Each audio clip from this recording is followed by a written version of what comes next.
Welcome back, friends, to where wars are fought in the stars, where evolutions are new, where agents are orange, where realms are forgotten, where dragons are lanced, where coals are essenced. It's the best I got, and somehow it all fits. So good to see y'all there, friends.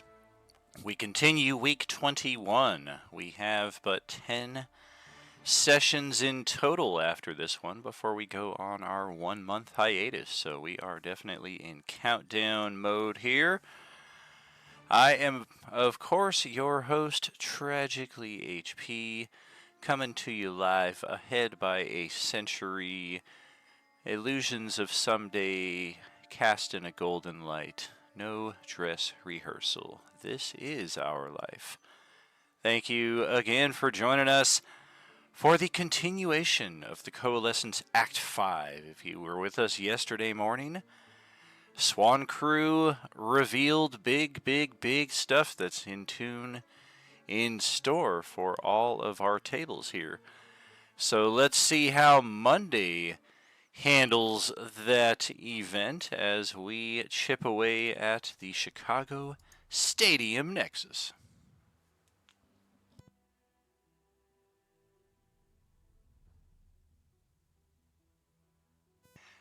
Damn.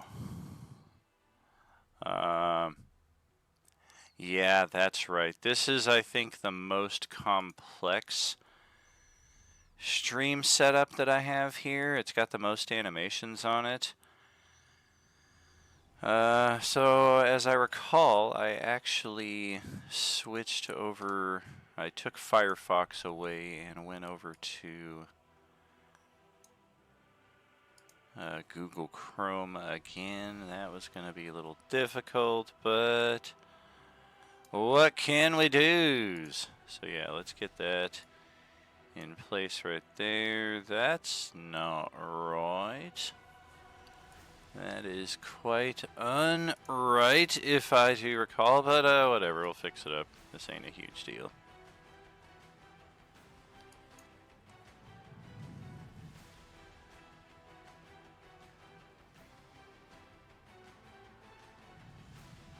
Alrighty.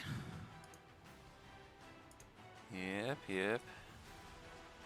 It'll peek at the journal from my perspective there, but yeah, that's the wrong... That is the wrong thing. That's not what I'm trying to show you. Chrome. No, how about Chrome? That one. Yeah, that's the right one. There we go. Alright, we're on to something here. And then the other Chrome right there. Hey, I think we solutioned the solve. Yes. I say what I say and I mean what I mean.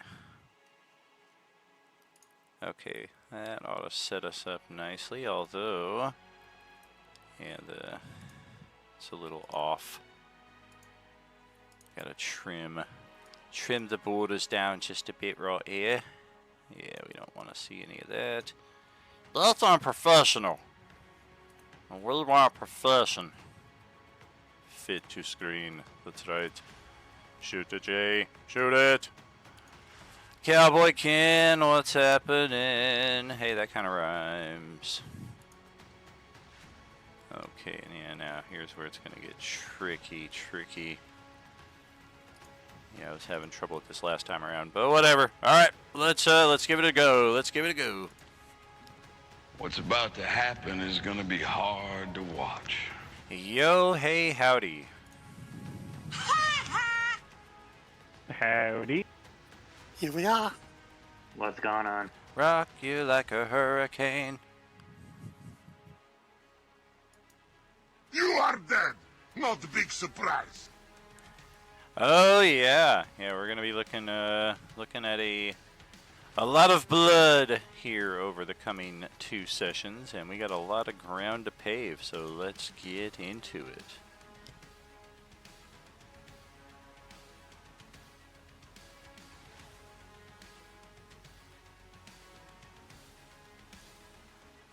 I believe this is where I left your group here after we fixed the dynamic lighting and you all got a peek at just how horrible things looked out there. We now can see what we can see, which is a pair of orange Class C ogre zombies there, and a Class C regular or unleaded, one of those two zombies down there. Our group otherwise up here. Oh, that's good. I meant to ask Rix-a-Lot if his HP value was correct, because that did look a little strange that most everybody was close to full and Grix was rocking like 15 HP.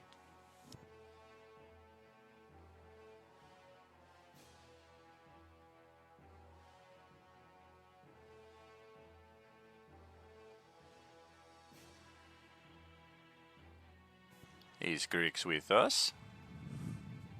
Yeah. I don't know if it... I know it was down really bad at the end of the last fight. I think it reset you, when we did the level up. Oh, that makes sense. Okay. Yeah. No, So- I was giving out potions at the end of last session, so everybody should be at full. Okay. Or Hi at guys, least sorry about that. something close to it. Welcome, welcome. Well, we have an imminent combat as best we can see here, unless for whatever reason these oranges decide to be friendly, which would be a first. So let's check our initiatives.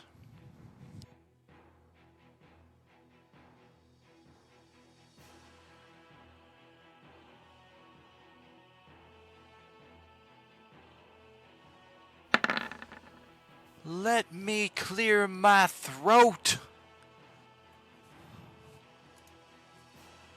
Now I'm quoting Beastie Boys. So I went into your locker during classes. I went into your locker and I smashed your glasses.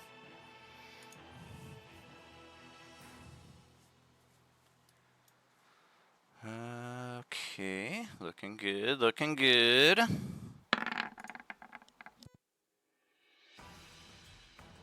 Appears to be all 6 of you. Looks like we need to get oranges and Jean, and then we are good for the TPK. I know everybody is very excited. How many of you caught the spoiler in yesterday's Swan session? How many of you know or have an inkling of what we are in for tonight? Got an idea. I was suspecting Adolin might. I don't know about anybody else. I saw Don jumped into the stream, but I don't know if he jumped in after the revelation was made yesterday. Yeah, I heard a little bit about it, but not a whole lot. Well, okay. Sometimes it's better to find out in-game anyway. Of course, that's how we're going to find out with our characters under any circumstance, but having a little out-of-game knowledge could be beneficial. Pardon me, I've got a lot of zombies here. Maybe I should have spent the last 10 minutes not just staring into the void and rolling initiative for these frickin' things. Could have saved us a few minutes. Okay, and I seem to be missing the character sheet for my orange beholders. That's not good. Miscellaneous? No. It's not a boss. Not that.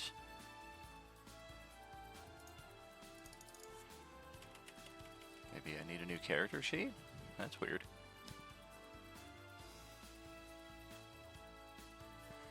Turns out I do. Alright then.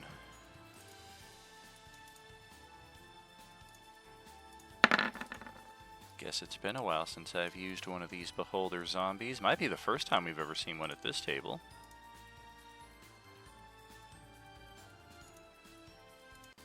And if it wasn't bad enough, these are perhaps everybody's least favorite. Even at Class C value, these Void Claws have proven rather devastating. We're gonna roll Class D zombies now.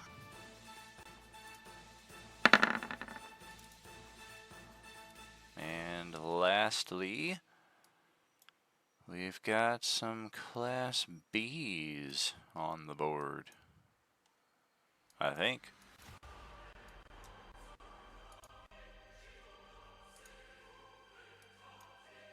There you are. Should we bring in some Class A's as well? Maybe a Titan, I think we're good. just to really get the full experience. We get like a little bit of everything. The buffet of orange zombies. Okay, Gene. He is just hoping he survives this. He is not seeing a whole lot of places to hide like he usually enjoys in a lot of our combats. So we'll see how that goes.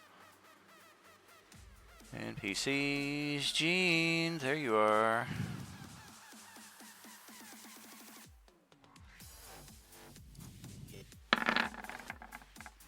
Whoa, dude rolled pretty good. And we put it in the blender, we mix it all up.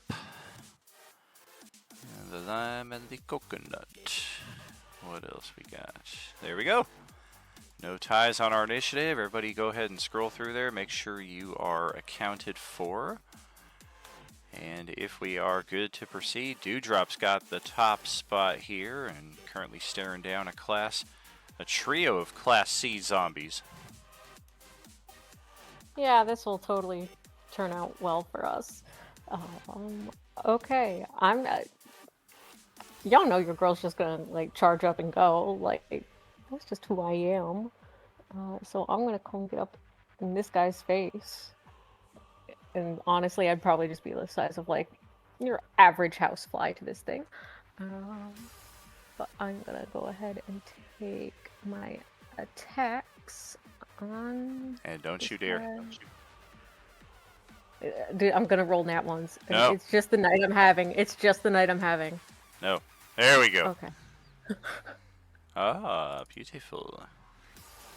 25, 37, 42. Okay, well, just like that, there goes half of its hit points. FYI, this thing is rocking an 8 armor class. Are you serious? Yep. Oh my god. Yeah, it is I an don't know, we might ogre actually zombie. stand a chance. Yeah, these are about as slow and immobile as they come. Yeah, I mean, you think their skin be a little thick. I'd like to think it takes something pretty sharp to like get through to Shrek. And as has been the theme with these guys, we have tended to use them as bonus treasure opportunities. In particular, those swords sticking out of them have often been magical blades, and Dewdrop is pretty sure that is the case this time as well. Maybe we'll find out more about that after this thing is felled. Ooh, I smell a bunch of stealing coming up. Ooh. Get me excited. Okay, and then I will bonus action dash to kind of fly back to where everyone else is and let them know it is super, super easy to stab these things. Is it a dash or a disengage? Dash, because I think this one automatically disengages with fancy footwork. Oh, that's right. You don't provoke AOs anyway. That's right, if you make the attack against it. Okay. Yep. And then I will say I am up in the air, and I will put my little flying dude on the corner of my thing in a second, but I will pass it on to Buddy. All right. Yes, it is Buddy's turn, who just got his unique power earlier today. Right. So I'm going to utilize, of course, as a bonus action, Dazed and Confused. So I'm going to commune with the universe for just a moment and and feel so secure that multiples of me appear to confound those that wish to do harm. Yes, in fact, mechanically, he has used mirror image as a bonus action here, so there are now 4 buddies floating around in this space, and all of you kind of feel like you just got a contact high from whatever it is that he's smoking. Like, far out, man. Hey, how you doing, man? Peace out, dude. They all start holding hands and doing ring around the rosy. We got those guys over there to take care of. All right, hey, why don't we try bonfire underneath one of those? Give it a hot foot. Oh, great, that sounds like an awesome idea. Zombie over here, have a hot foot. Oh, God.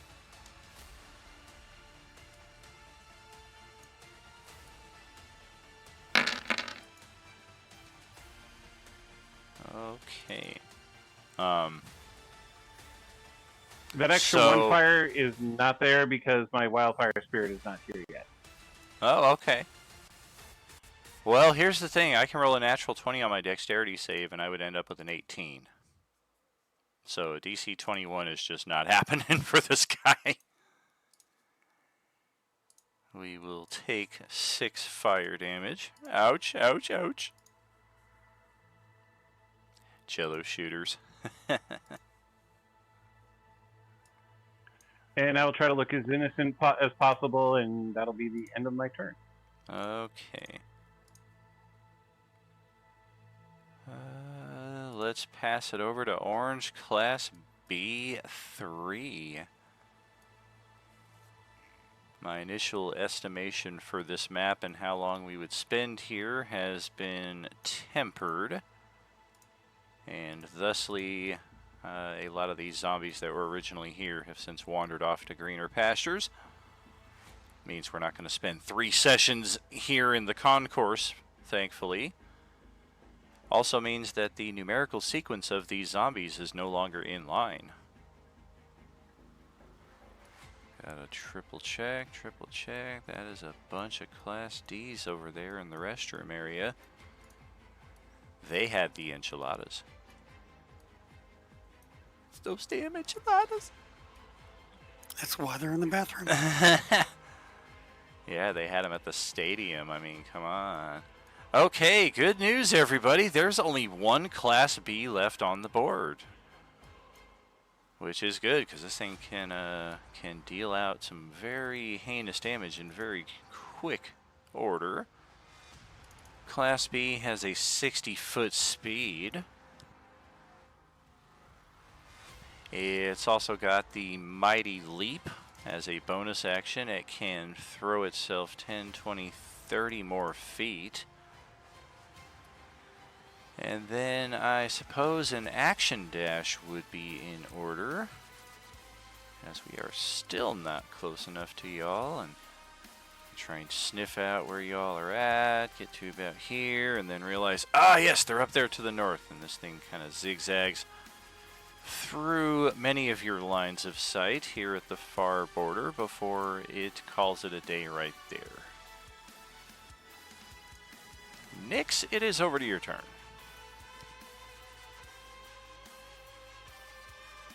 Okay, I'm gonna shoot Zombie C1 twice with my bow. Alrighty.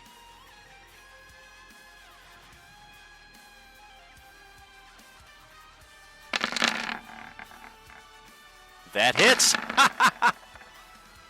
That's fantastic. You'll live to see it. 13, 14, 22. Ouch, ouch, ouch. Yeah, these things are... This one, anyway, is getting shredded. Probably be done before he ever gets a turn. Awesome, on my turn there. Okay. Now it's time for the Class C zombies. Some of them are just too far away to passively even be aware of what's going on here. Do a little line of sight trace here. Oh dear.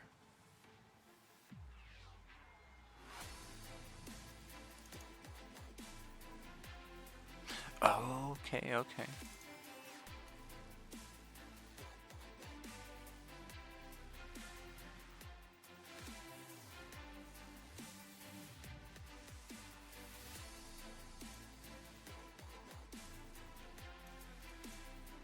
Nope, you're too far, you're too far. You're too far. You're good. F you, I'm out. Alright, let's move it up. Class C that we are aware of. We'll move in. We've got 40 feet move, so let's do another 10.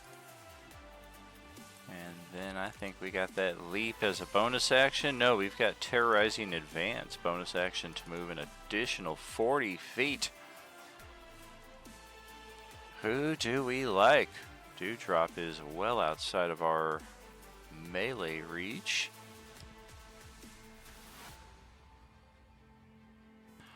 So it's going to be one of the 6 of you, and hoping it's not a 6 that comes up.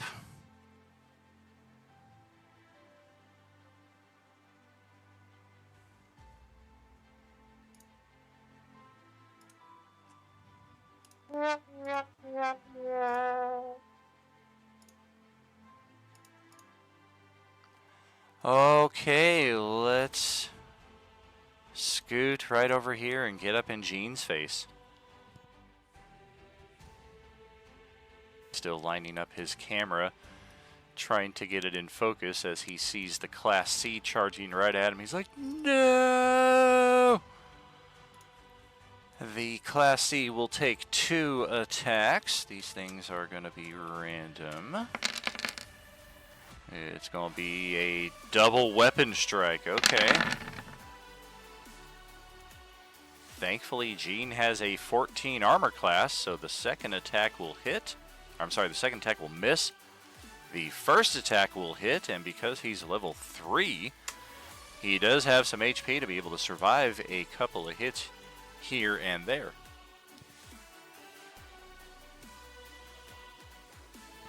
So that could have certainly gone worse, as it is now Gene's turn. And oh dear, yeah, I suppose we're going to do a disengage. Scoot back here along the entryway. Grab out one of those first aid kits that we spent some of our limited change on. And we're going to bonus action one of those babies. Oh, look at that. Get back most of that HP right there. He's not the toughest. He ain't going to lend much in a fight, but he is tactical. And all throughout that, he does keep the camera trained on the combat. So we're also going to check a performance here. Nope. Still haven't gotten that natural 20 on his performance yet. One of these days. Adolin, that's going to pass it over to your turn. All right, let's slide over toward the middle a little bit. And for the action, we will pop our Twilight Sanctuary.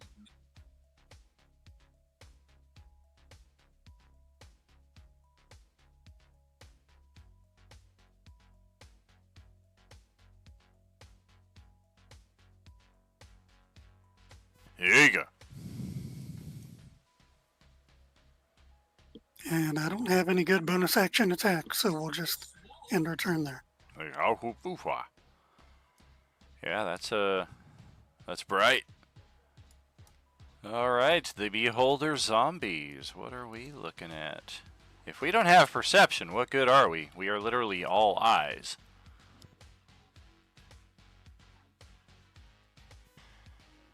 And yet...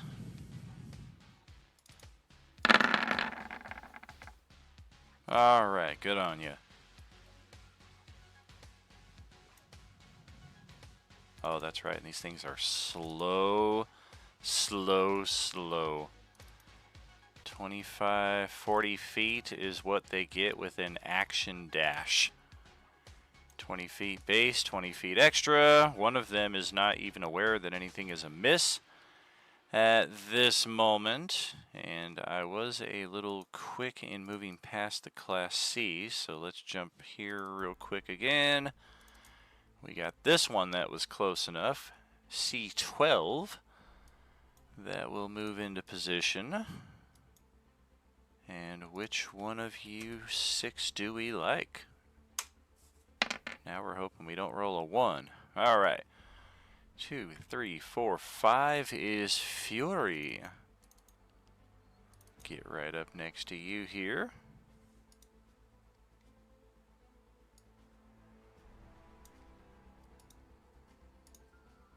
Check our attack option.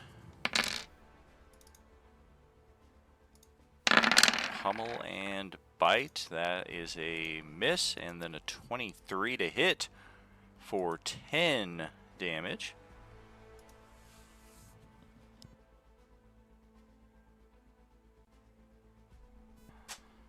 Bite attack on Fury is good. That'll catch us up with the orange C. Now we go to the Void Claw. One of them is aware of your group, one of them is not.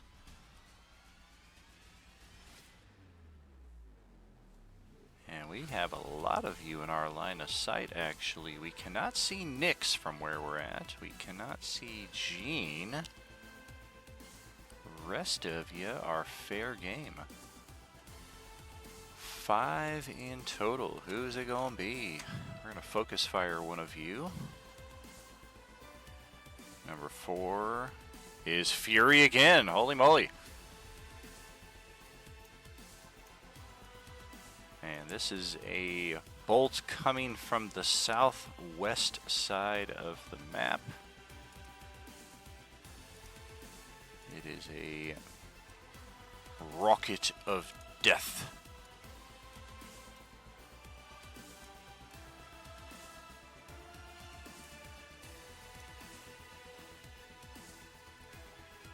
Is Fury with us? Did he get the 10 damage that he just took? Yeah, I did. Was it a temporary? Because your HP bar Yep. did not move. Okay, Because I had 14 temp HP. I'm down to 4. gotcha. Alrighty, let's try this. These are with advantage. Ow, ow, and ow. I would like to pop shield. Okay. That will shield against 2 of the 3. The second one will pierce through. 21 for 14.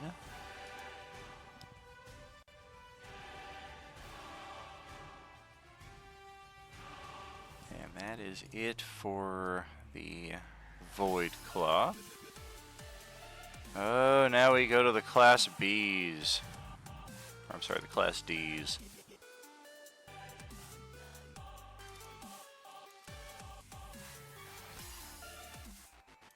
And yep, everything's going to get crazy at this point as the Class D's nearest will begin shrieking and squealing at the presence of fresh meat so beautifully assembled close by.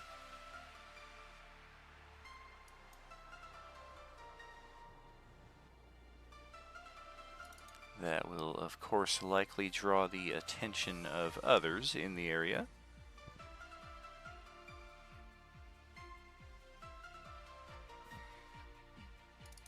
And these guys got 50 feet of movement. 25 for the first one to get into place.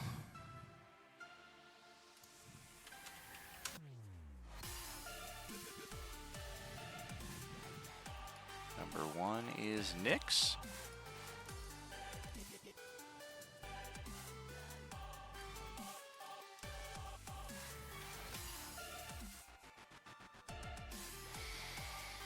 Uh, 3 is Adolin.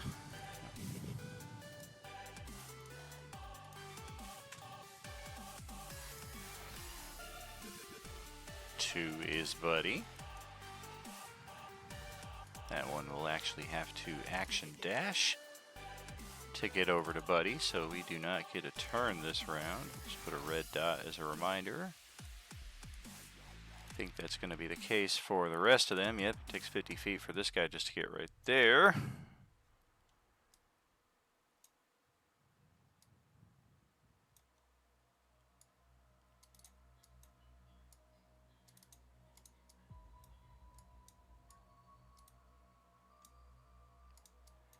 Move, move.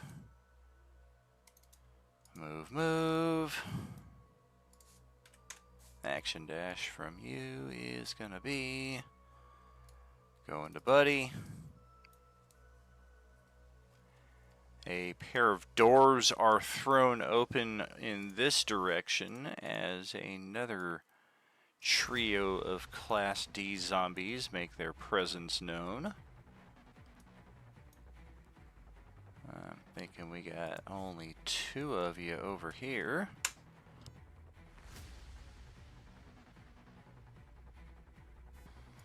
And action dash to get to Grix. Can't we all just get along, man? Maybe if we were still alive, we would subscribe to that mentality. 20 feet exactly, or now 15 feet actually. So we do have enough to get over to Fury. This one, I believe, is going to need action dash. Yeah, we only have 10 feet of movement left. 10 will get us there. Action dash will get us there.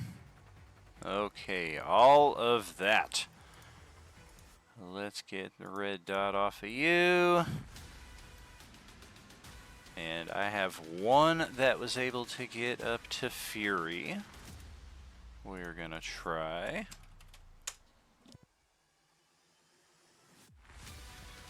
A bite attack. Which fortunately is a miss if you guys did not catch the wish effect from our trio of big bads. They have made it so that every bite attack now has the chance to spread infection. These zombies no longer need to drop you to 0 HP. They are no longer built around that mechanic. If they bite you, you're rolling a save. If you fail that save, you are immediately turned into an orange.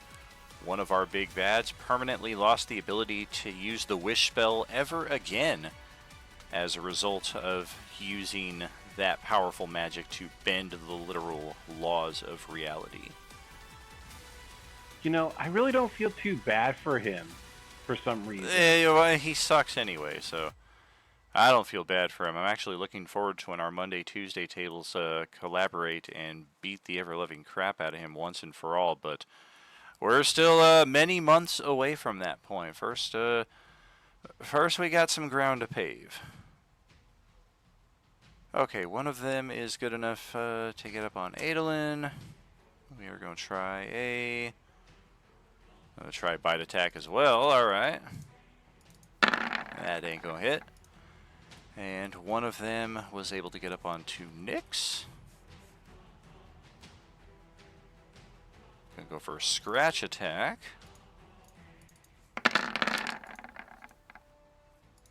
18 looks like it will hit for 4 slash damage there on Nyx. It is only the bite attacks that spread the infection, and the lower oranges tend to be pretty random in how they attack. It's those Class Bs that tend to be a little more tactical, and you gotta imagine they're gonna be using those bite attacks a lot more effectively if given the opportunity to do so. That's it for our D zombies. Let's go over to Grix. Your turn. Okay. Believe I have the rage going. We just walked onto this map, so you would need to activate it. Okay. Alright, I must have forgot to unclick that one from the last one. Okay.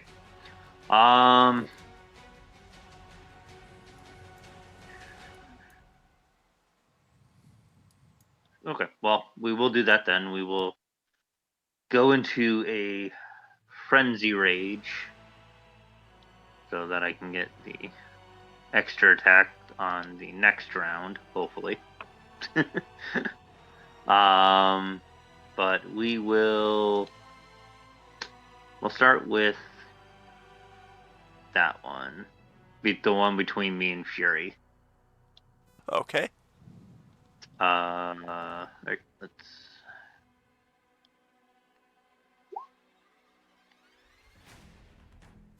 Good flank bonus right there. Gets that done. Yeah, did the rage. Okay. And 14 is their AC exactly. So that will Nice. also hit.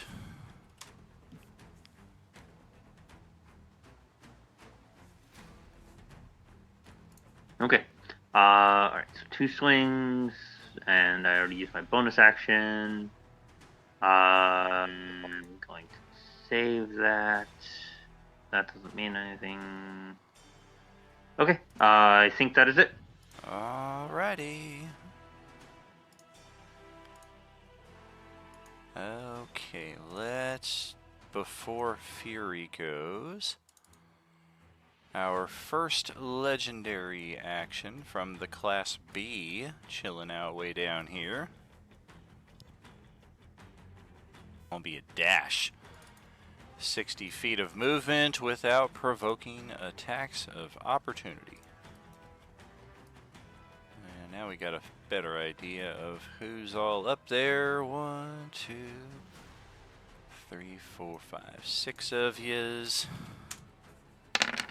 2 is alright. Yeah, apparently because there are 4 buddies, he's 4 times as likely to be drawn as the target of an attack. Takes exactly 60 feet for us to get up there to you. But that's what we will do with our interrupt and then pass it over to Fury's turn.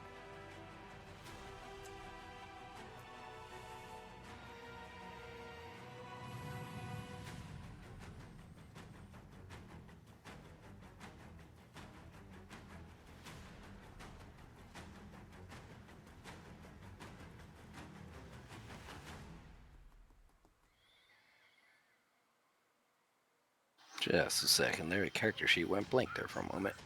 Ruh-roh. I told you to put that eraser down.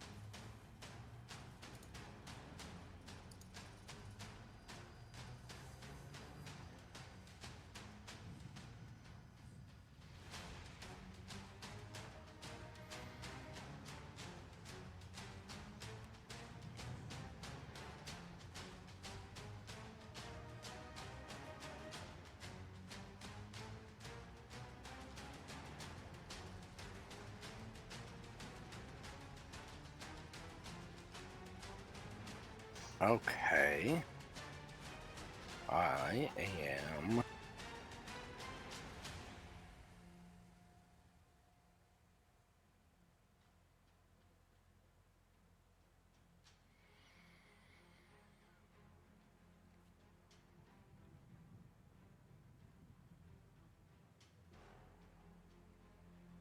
I know I have a spell there.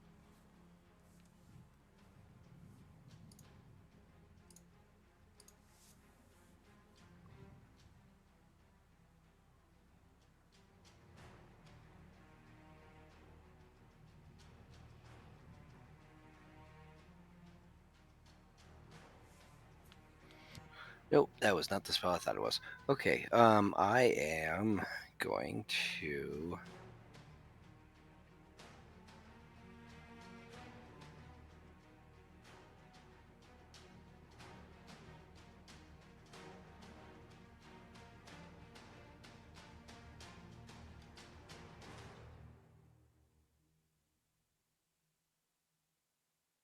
I'm going to use my spell slot and bring out a cannon.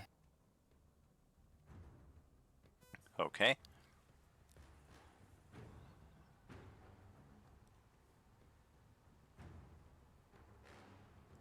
And it will be the flamethrower one.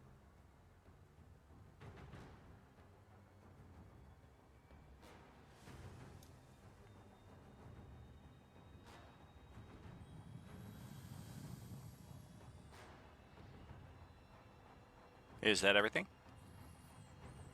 I will be having an attack. I just need to make sure what it says. I do believe it says a 15-foot cone, but...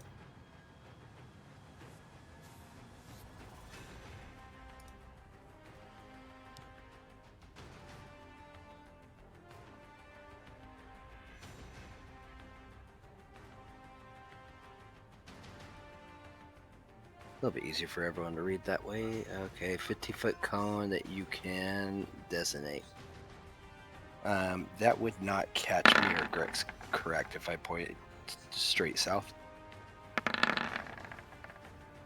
Correct. I got 3 saving throws over a 20, and then one of them at a 12. What kind of damage we looking at?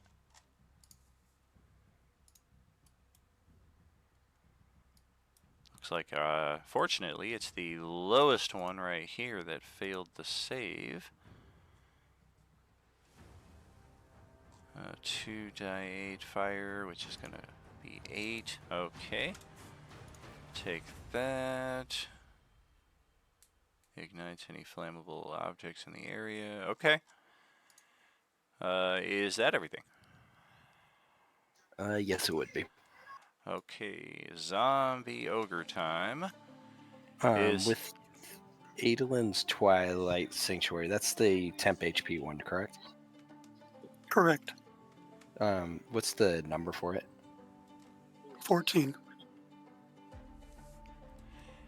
Is there any effect for starting the turn in the bonfire there, Don? They have to end their turn in the bonfire. Okay.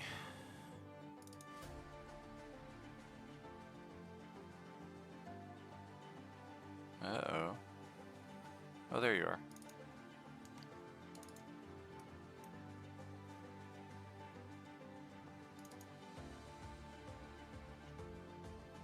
Well, shoot, we've only got one target within range of our slow-ass speed here, so we'll try and get up on Adolin.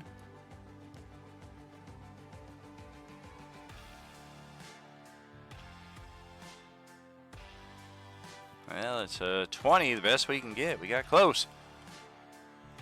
The other one is like, dude, you couldn't have gone the other way. That's where I was going to go. And then we're going to go here. And...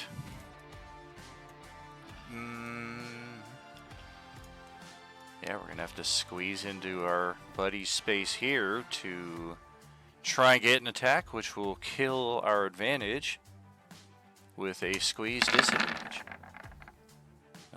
Damn, 24 to hit. 17 bludgeoning on Adolin.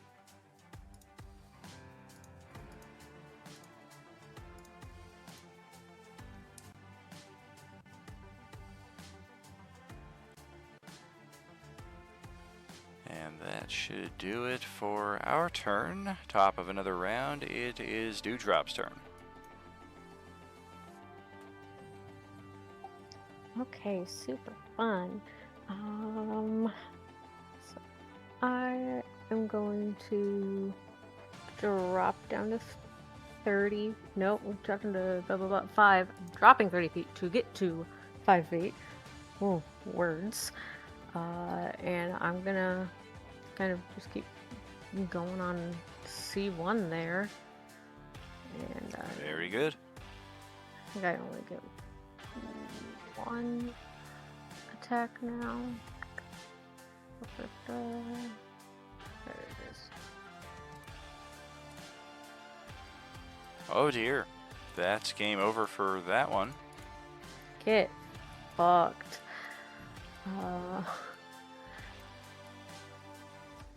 Believe that is all I can really do, so I will use my bonus action to dash back up to my 35. Alright. Whatever. Oh, buddy, what you thinking? I'm thinking that I need a friend to help me out here. So I'm going to use my bonus action to summon my wild spirit.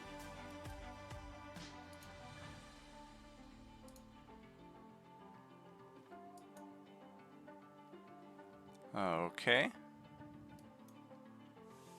It will appear right here, and why is there 2 now? That's a Roll20 glitch. Once you reset your page, it should only show the 1. Okay. So, as it appears, Looks like they're both it gone creates now, though. No, I see 1 and I can move it. I do not. So I think you deleted the one that we all can see, and you only have the one left that is the glitched backup. So Let me refresh my screen really quick. Sure. Yeah, that'll work well in the short run, but if you back out of the page or anything, you'll come back and it won't be there.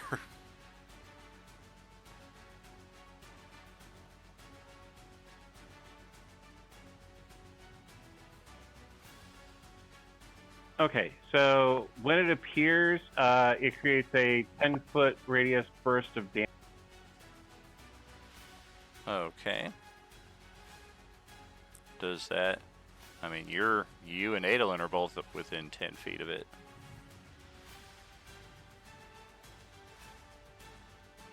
Well, I'm immune to the damage. Well, that's handy. Yeah, it is. It's very handy. Let me just read here really quick. Space of your choice. You within each creature within 10 feet of spirit other than you. All right, so I will move. I will have him appear here, and that'll just cut. So right we won't get the Adolin. B, but we also won't get Adolin. True. Exactly. What's the effect posted up? I forget if I need to roll a save or... Yeah, it looks like dex Oh save. yeah, but no, there's a saving throw. Looks like 1, 2, 3 class dumbass zombies. 1, 2, 3. 16, 17, 19 are the saving throws. And then for I believe it goes off of my save. Right. Which is a 21. Oh, okay. And then, well, then once again, the big guy right here is just like, I can't make that. So I think they all failed. All right, let me roll my whole 2d6 fire.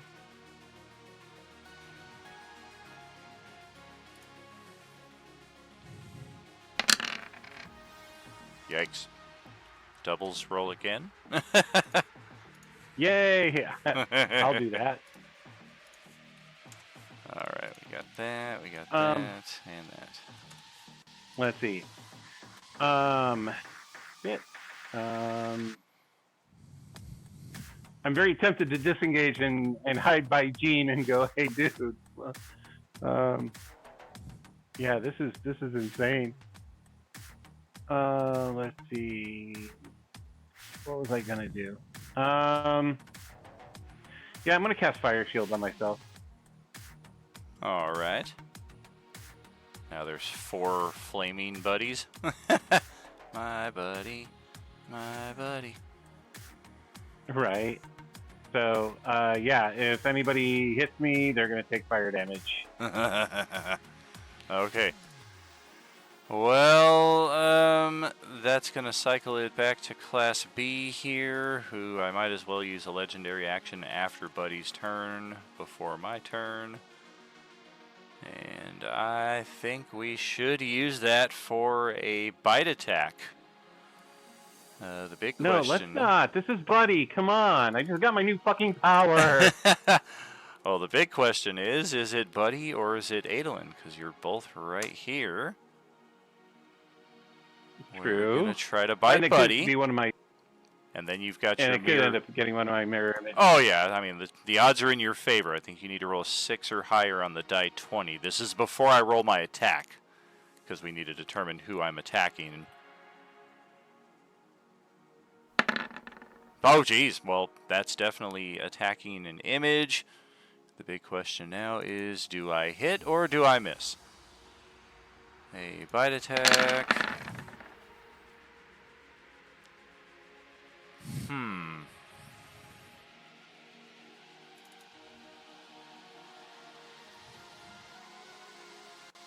Okay, it does pop one of your mirror images there. I had a brief pause where I was like, well, that's a natural 1, but I do have the Bloodlust. I'm trying to attack a living target, despite the fact that the mirror image is obviously not living. That's a bit too delving into the mechanics, so long story short, it hits, pops one of your mirror images. That is it for our legendary. Now we'll take our actual turn, which involves 3 attacks. Okay, because their armor class is 15. Gotcha. 25 would have been the AC targeted in that respect. It was close. A little bit.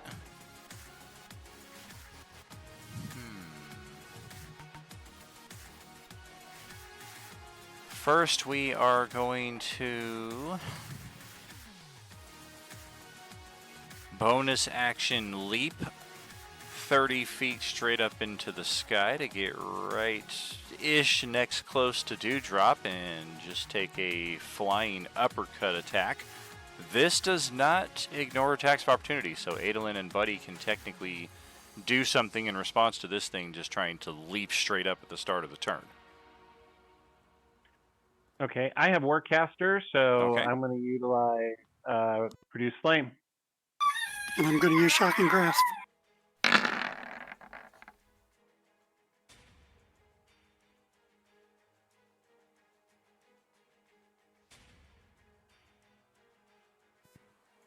Oh, and he's got Orange County, which will be very useful against Class Bs. 37!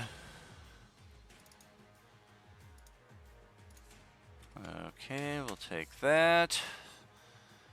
Shocking Grasp, likewise. Does Adolin not have the orange feats? Not Orange County. Gotcha.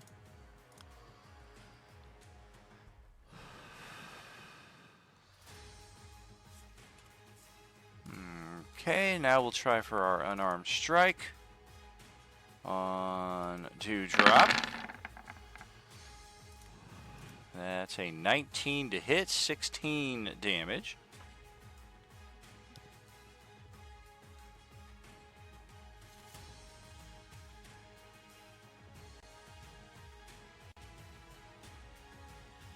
And then on our way down, we're going to try a scratch on the guy that Shocking Grasped us. That's not doing anything. And then we're going to try to weapon strike on Buddy. We're going to need that mirror image roll again. I think this time it's an 8 or better. Good. Weapon attack on the image is a 27 armor class. That'll definitely hit. Yeah, it's for minimum damage. Do I get like an attack of opportunity or something as it goes down back out of my... Not in that case. Once I'm falling down, it is no longer controlled movement, in which case attacks of opportunity lose their application. Alrighty. I think that is it for our turn. Yep. Okay, we'll check in with Nyx. Your turn is next.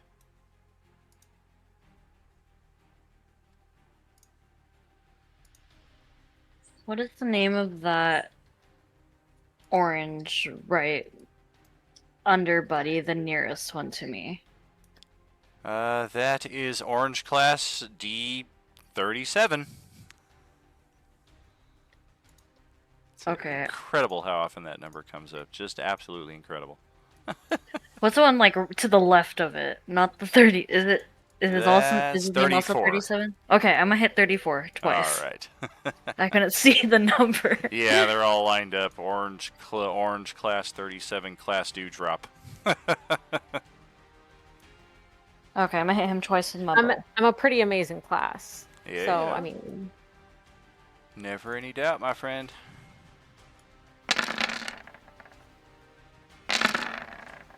Well, darn. 14 is our target right there, so you might need to expend your force point for the week if you want to turn that first one into a hit. Otherwise, 13 damage is pretty good on that second shot.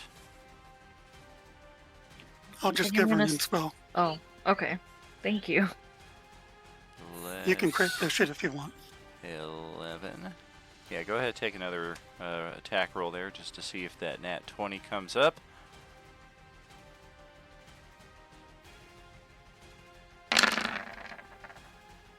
Not quite. And we'll keep the original damage. Okay. I forget, does Nyx have the Awesome. crossbow expert feat? Good question. Negative. Well, that would technically impose disadvantage on your ranged attacks because you got this guy right up in your face doing a pass defense, basically. Do you want to move away from that guy before you take your attacks? Otherwise, as it stands, that will be a couple of missed attacks instead. Yeah, I'll move away from him. Okay, we will get our attack of opportunity so long as we don't grab you. We are going to try to bite you, though. That could be its own Does source she of want to misery. disengage before doing that?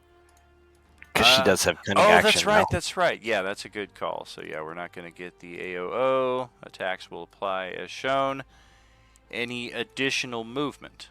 Or are you good right there? You can see others approaching around the corner there behind you. I think I'm good right here. Okay. Thank you. Yep. Let's go interruption here. Class B is... Yeah, we're going to try our stunning attack here on Adolin. Good God. A 29 to hit, 16 bludgeoning. A con save DC 16 or be stunned until the end of the B's next turn. Good. So 16 bludgeoning. That's it for interruption there. We're going to check in with our Class Cs. I think I've got 2 of them. Yeah, I got C6 and C12 right over here. One of them, yeah, C12 is on Fury, C6 is on Grix. So let's begin with the one on Fury. And then the one on Grix.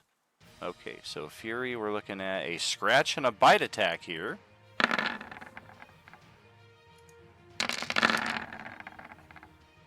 Okay, and then on Grix, double weapon attack.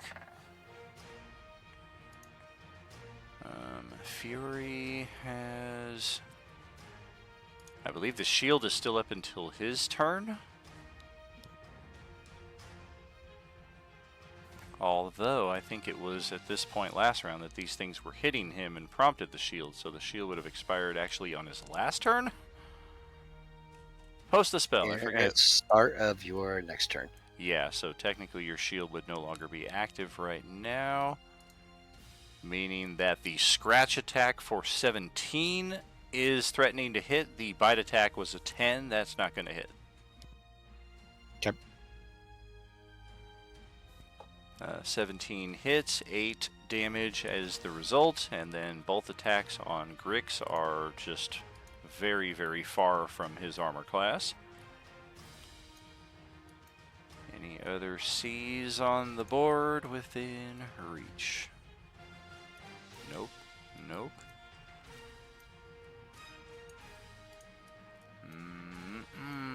Alright. Gene, his next turn. I got a feeling it's time. Yeah, aw, close. Getting some good footage here. Oh crap! I don't want to go that way. Head back this way, and that's gonna be our turn. Over to Johnny. All right, Adolin will turn to this Class B and kind of grab him by the collar of whatever clothing he's wearing. And he's going to say, "Take your friends and run." and I am going to channel in divinity, turn undead. Oh.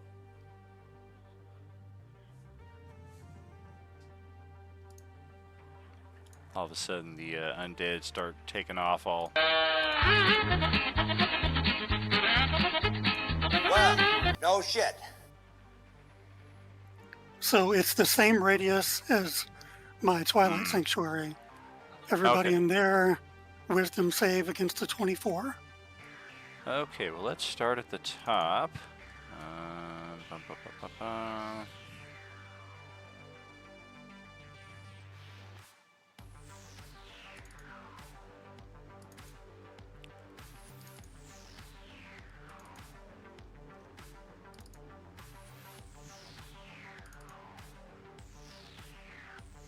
Well, okay, looks like that's going to buy us a minute from these guys.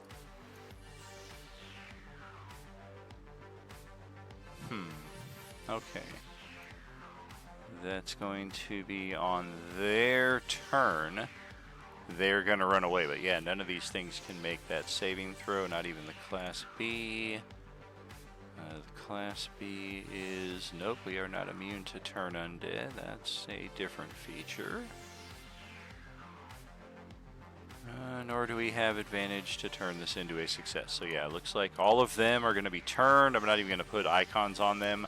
Just use Adolin's radius as the icon.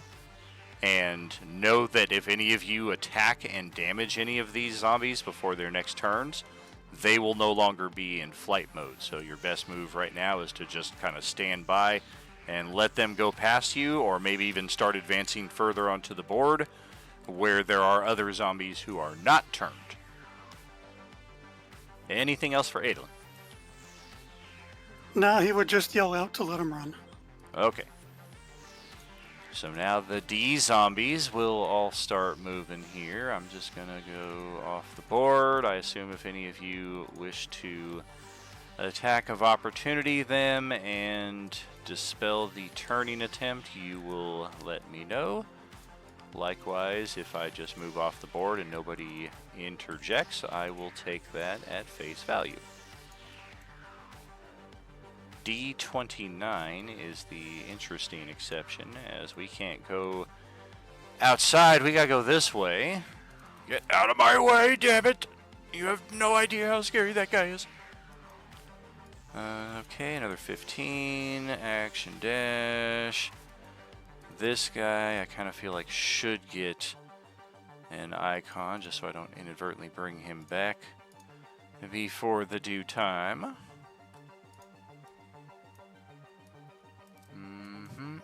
Okay, and then the D zombies that are not turned will make their approach. 1, 2, 3 targets nearby.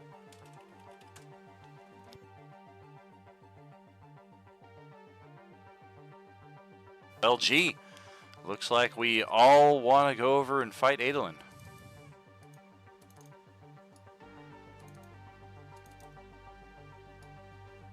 And we all have enough movement to do it, albeit one of them has to squeeze to get there. We'll try for 3 random attacks. That's a pummel, a grab, and a scratch. Pummel is at a... Nope, we don't have loose flank there. But that is a 22 to hit for 7 damage. The grab, that's a miss. And then the scratch is at disadvantage for squeezing. That's, yep, nothing good. Okay, Grix, your turn.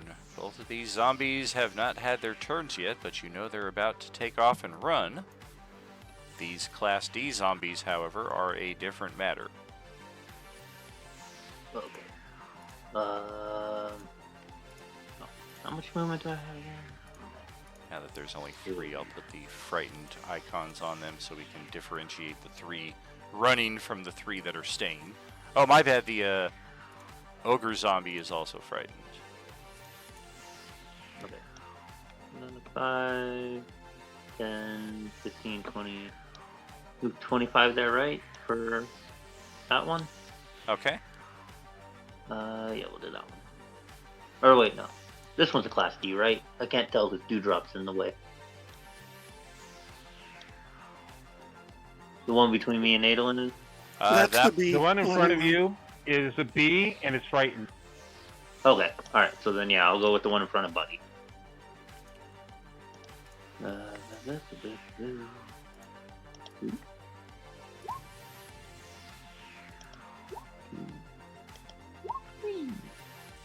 Oh, 3 for 3 right there.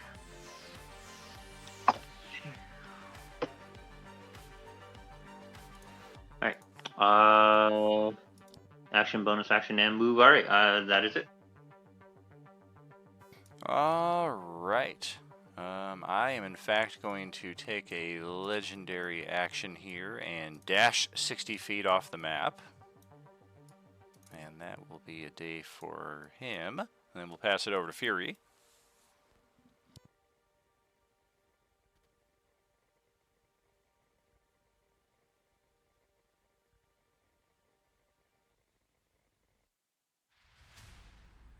I'll move over to my cannon, scoop it up, and then we are going to go 5 slots to the right. Or left. That's where I'm at.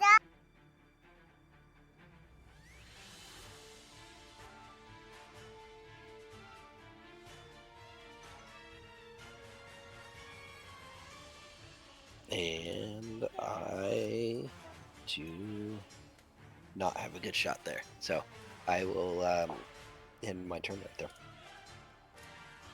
Okay. Ogre Zombie is also in the position of having to run away. Is that bonfire still there? It's if I end my turn, though, right? Well, if you enter that square, you take damage. Yeah, we're going through it. Although, is that going to take away the turn undead? This thing doesn't know any better. It's just going right through it. Let me check its perception.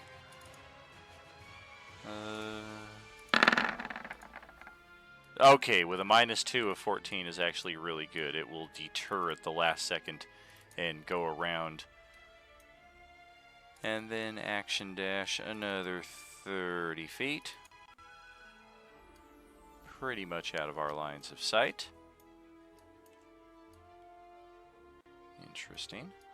Okay, that gets us to the top of another round here.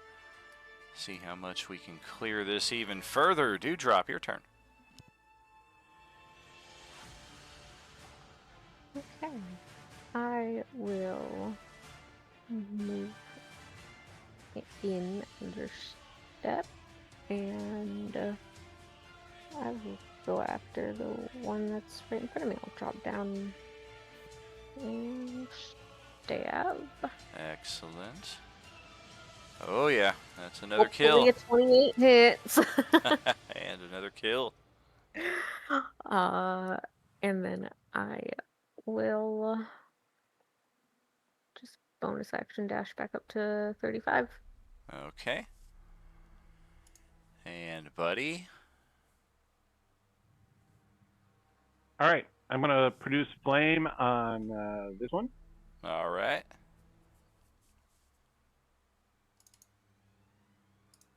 Oops.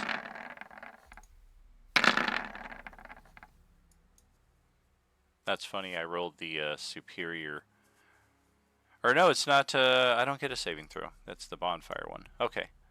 Right. Yeah, this is an attack roll. That'll certainly get.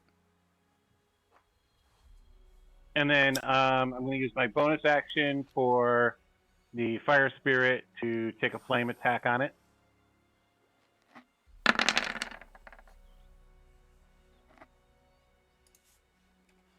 Also good shot. And then it's going to move over next to me. And we're done. Okay. Just out of curiosity, does Dawn's audio get a little staticky for everybody, or is that just on my side? I didn't notice it. Yeah, I'm thinking my headset might be getting a little old here because I'm getting some staticky from some people, but not from others, and also sometimes the music that I'm listening to and streaming gets a little staticky, but I don't catch it when I listen to the stream again. So I'm thinking my headset might be getting out of date, which makes sense. It's maybe like 2-3 years old, and I use it several times a week. Okay. Yeah, mine's about 2 months old. Oh, gotcha. Did the other one already conk out? It was the one that I was using for quite a while. And Gotcha. what it was is it was a wired headset. This is wireless, so I can walk around. Oh, nice, nice. Yeah, I definitely have the wired connection here, but I feel like that's probably part of it as well, is because there's one spot of the wire that's just always like hanging and dangling off of the CPU tower here, and it's probably just got a little kink right there that is no good. But that's tech. Nix, that's over to your turn.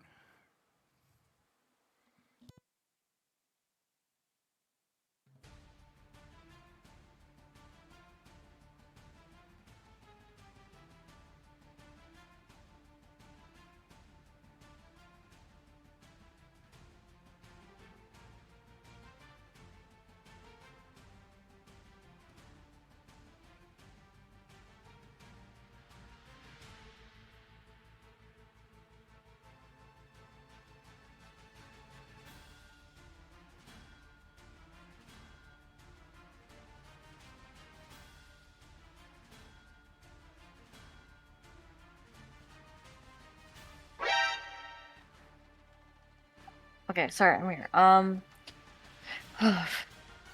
Okay, I'm gonna hit the one next to Adolin, and then if I do kill it, I'm gonna hit D45 afterwards. Okay.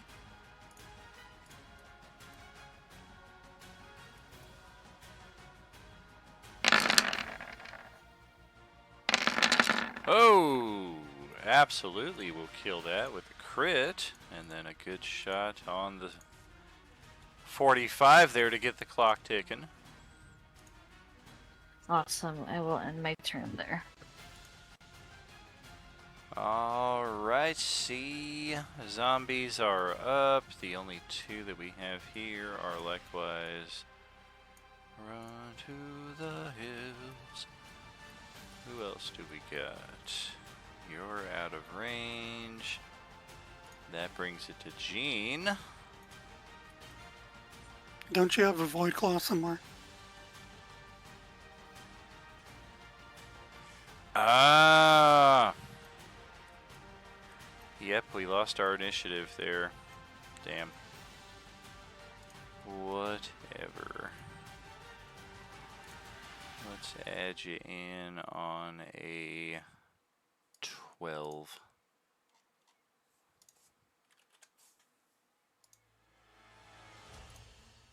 I know exactly when that happened too. Oops. Okay, Gene, rolling that performance.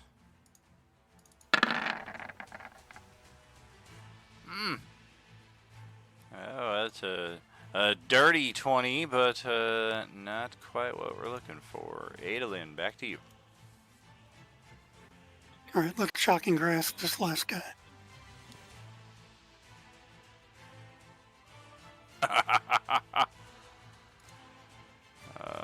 Let's.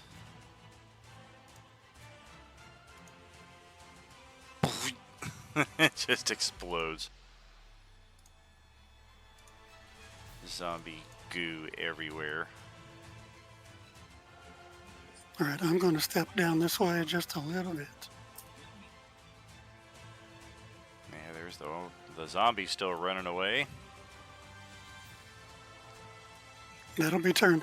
No sight or sound of anything else nearby, however. And then Void Claw.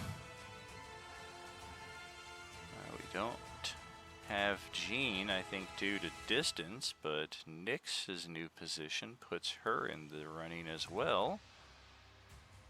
2, 3, 4. Yeah, looks like it's gonna be everybody but Jean. Who do we like?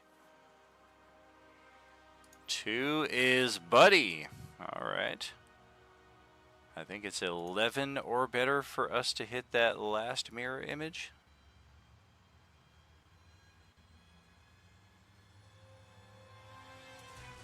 Might be 10 or better, actually.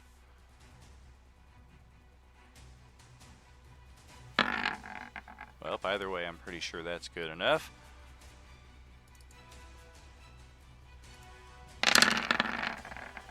Well, good thing, because that's a natural 20 on your final mirror image there. Darn. And then 2 shots on the real deal.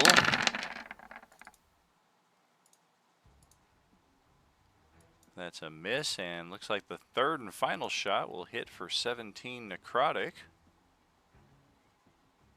Yep. That'll pass the turn there. We got nothing here. Grix, your turn.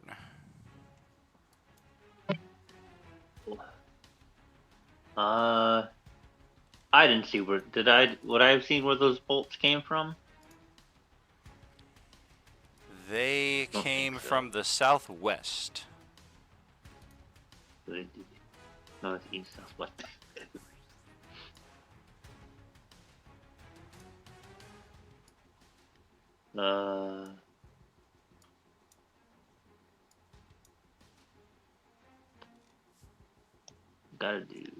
Gotta go try.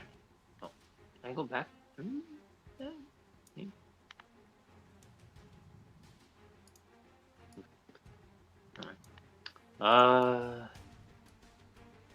You said there are more people down here, so 5, 10, 15, 20, 30, 35, 40. There's that zombie slowly running away. The ogre zombie.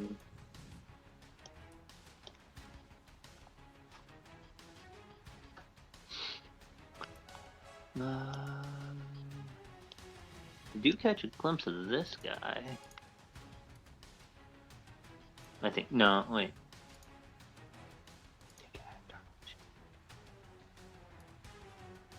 Not seeing it on my map. Who are you seeing? A beholder. Just catching him at the edge of my periphery. Oh, I think that is a an old token. That's probably just a glitch in the Roll20 matrix. If you do a page reload, it'll probably disappear. Oh, okay.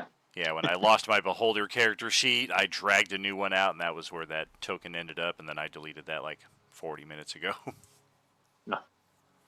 Right. There is a beholder on the board, I just don't think that you see it. Okay. Fair enough.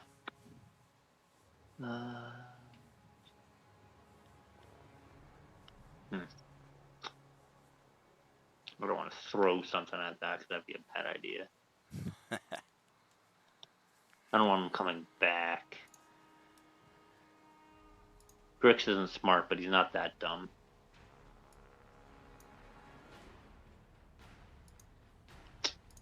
And I don't want to get too far in front of. Yeah, I guess I'll just end my turn there and wait to see what shows up. Okay. And I'll hold my action to make an attack against whatever comes near me. All right. That's Fury. Who's next then?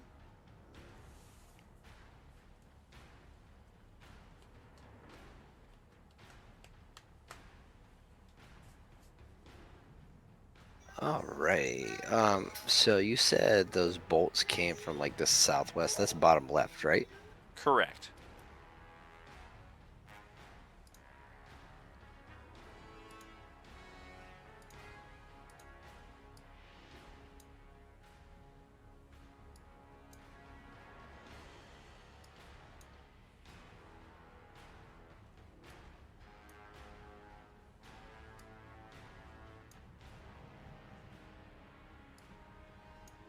Where? Oh, there it is. I didn't say where'd my character sheet go because I kind of minimized it there. We're gonna throw up some dancing lights.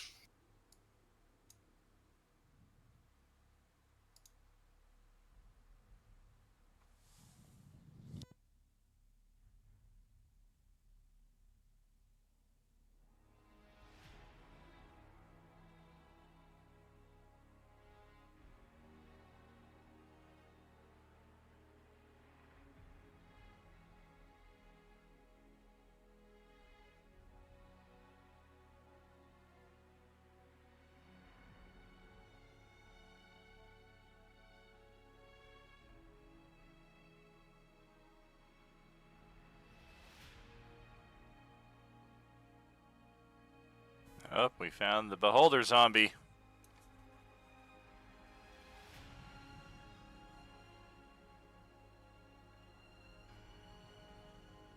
Okay, for what I can perceive this entire room, I can throw stuff there. You should have one more light too if you want. Let's do that back corner right there. Yeah, it looks like you can just start seeing into the restroom stalls there.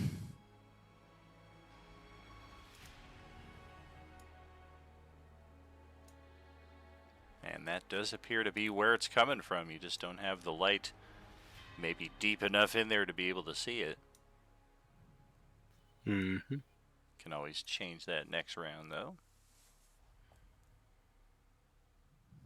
Or as a bonus action on this turn even, it seems.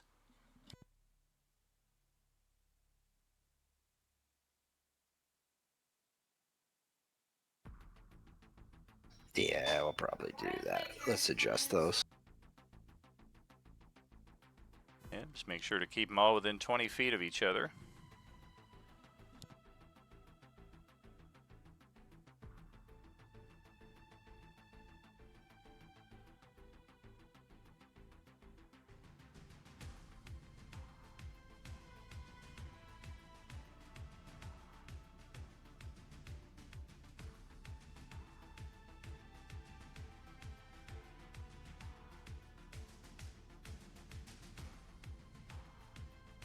I don't think I see it still. Or, Yep, still not that quite. square. There it is. That's where I want the spot for it. But Okay.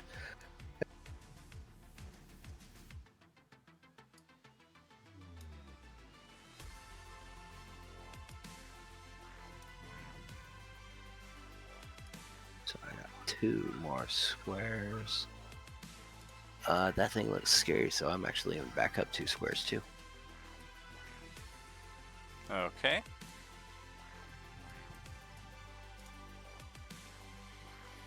Oh, Beholder Zombie at last will take a turn.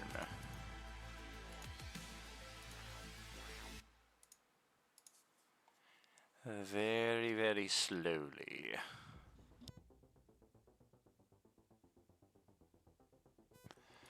"20 feet into the field of play.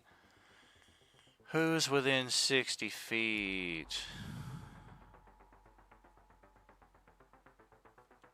Looks like everybody Not me. except Jean. Not me. Alright, let's see. Random target, random attack. 1, 2, 3 is Fury. It's funny, it would have been Nyx if he hadn't moved back those 2 squares. He put himself in the 3 slot instead of the 4. We're gonna try an Enervation Ray. It's a con save versus a pretty hefty amount of necrotic damage, half as much if you make the save. A little less than the standard there, 34 or 17 if you make it.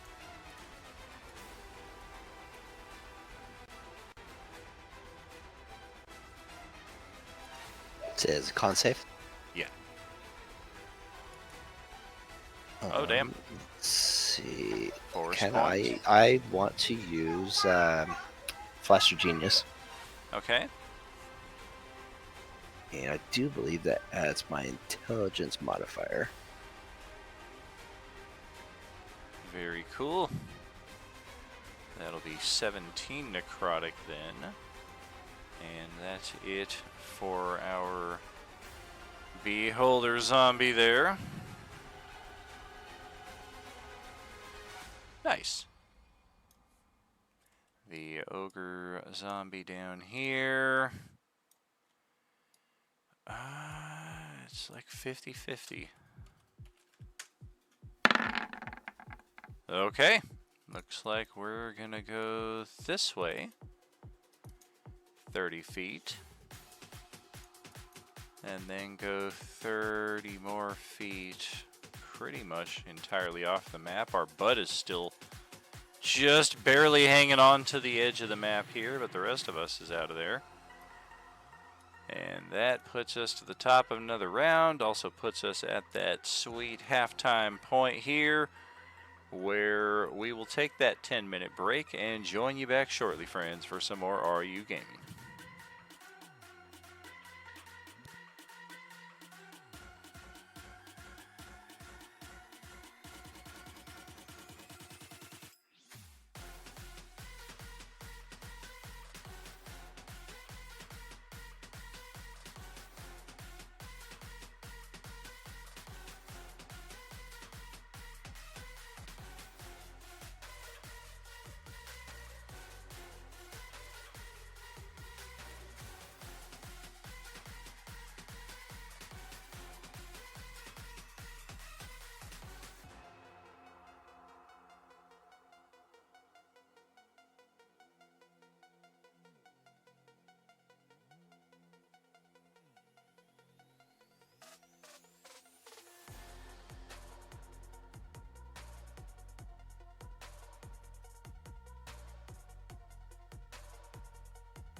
And just like that, it's time to get back into it. Looks like we finished our soundtrack there. Get that rolling again, and top of another round. Do we have? Yeah, we got this beholder right here, finally within line of sight. So, Katie, go ahead.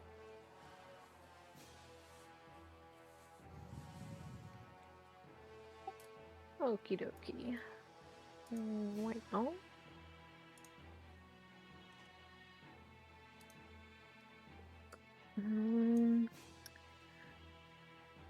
Okay, I am going to use all of my movement and bonus action dash to fly over to the Class C thing over here.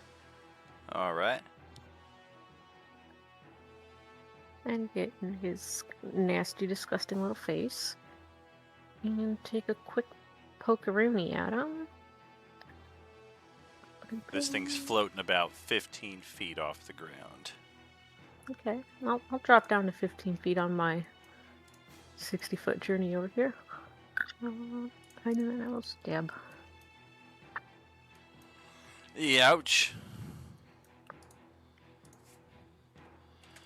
That's a good shave off the health bar there. And I am now very unfortunately out of any movement, so I will have to stay at 20 feet. Would have been a stabbable because that would be within the 5-foot melee, right? Yeah. Okay, then I will put my little token on to 20 and be very dangerously close to this thing. All right. Yeah, this isn't going to turn out well. Hey, buddy, your turn. All right. So the two of us are going to move up this.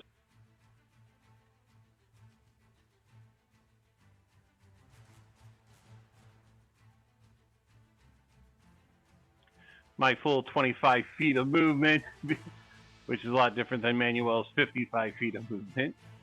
I'm going to, as a free action, let the bonfire drop, but I'm just going to move the token to over there, so it's basically out of the way. I'm going to shoot Produce Flame at him.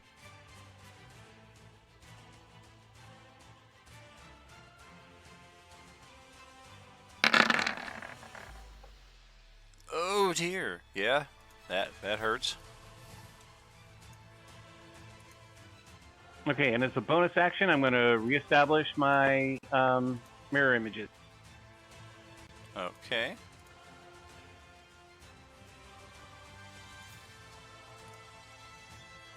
Let's check with Nyx then. Your turn. Okay, I'm just gonna move down real quick.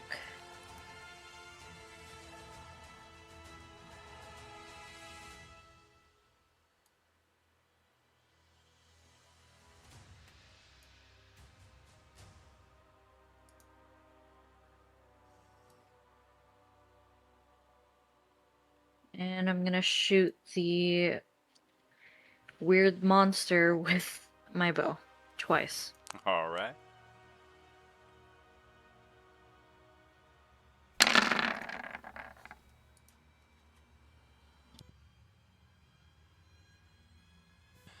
That's good for 2 shots. 14, 22 plus psychic. Ouch. Okay. Awesome, that ends my turn there. Let's try Jean's. We might be a little bit out of range here for this to work. Yeah, we're going to have to actually get a little bit onto the map. 30 feet.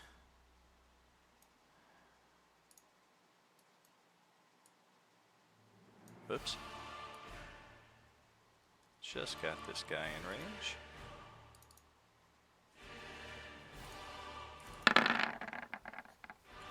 I'm still not getting it done. We got some damn good footage. Otherwise, Adolin.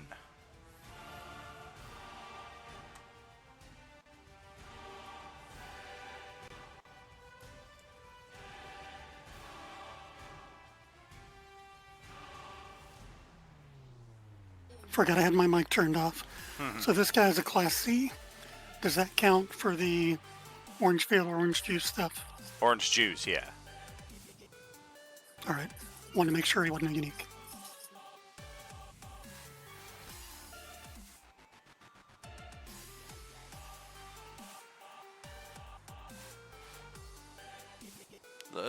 Goodbye. That's twice as much as we needed right there. Oh, God. Just falls to the ground with a nasty little... That'll be turn then. I'm just trying to see where those shots are coming from.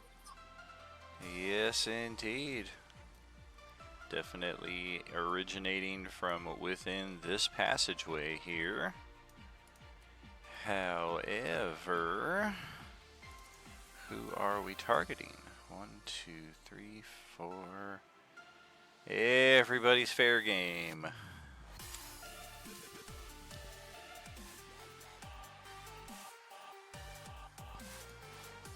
Okay, and the lucky winner is 1, 2. Oh, it's Buddy. All right. Check those mirror images. 6, 8, and 10, I believe, are the marks, and we're shooting at you 3 times, so we might take all 3 of these things out if the dice land just well. We're going to target the image.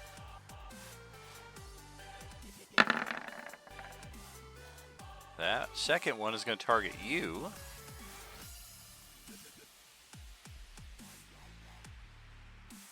And the third one likewise will target you. Okay, first shot with advantage. Good thing it's targeting the image right there. That's 31 necrotic or 1 lost image. And then 2 shots directly at the guy. Oh dear, a second natural 20 for 32 necrotic, and then a big fat miss right there, which evens out the crit.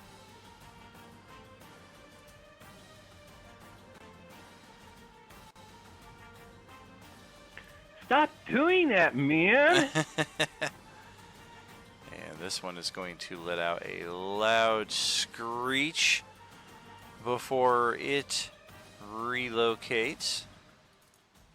It's also got the nimble fighter, so we will also take a dash action over to here, and then over to here, and then over to here, because some of you are probably looking at the arrow movement there inside of the darkness and think you know where it's at.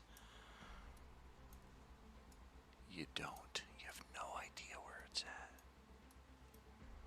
at. Okay, and that screech will successfully get the attention of the other Class D zombies that are all loitering in the restrooms.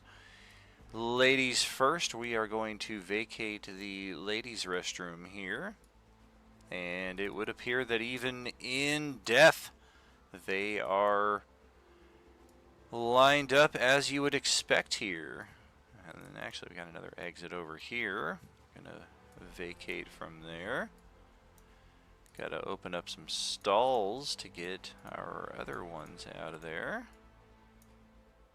Otherwise, yep, there's 43, 30, 49, 31, and 33 all on the field of play. That is pretty much the result of move and action dash. And then likewise from the men's restroom, gotta open up some stalls down here as well. We've got 38 making an appearance. We got 44. Oh, I think 44 is out of your guys' line of sight, so we'll dash up a little bit closer.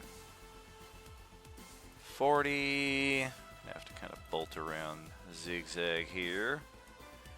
Get into play. 41. Gonna join the ladies over here on the south side. And last but not least, we are going to increase the reward here. Used to be 500 gold piece gem. It is now increased to 1,000 gold pieces, whichever party member brings me the confirmed slain of Orange Class D39. We don't like that guy. That's all of the Orange Class Ds. Now we will pass it over to Grixalot.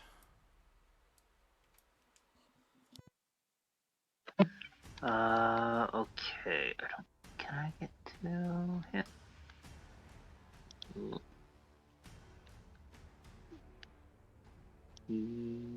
Oh, just out. Wait, 40. Perfect. Nope. Click it. 40 feet. Oh, what happened to my thing? That went away. There we go. Okay, and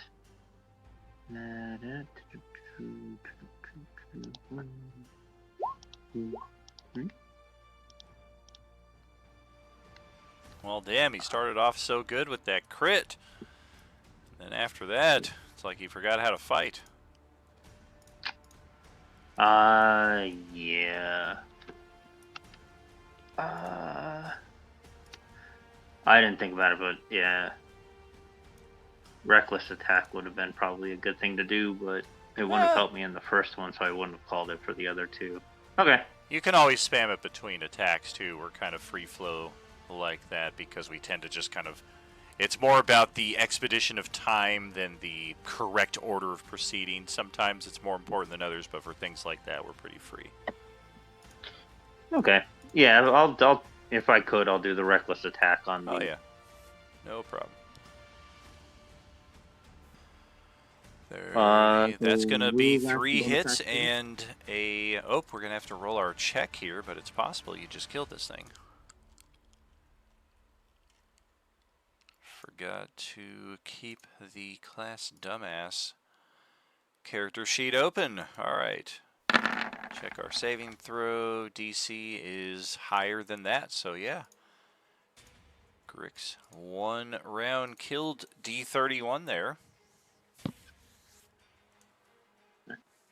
Sweet. Saved her from some embarrassment too. She had the toilet paper dragging off of the shoe.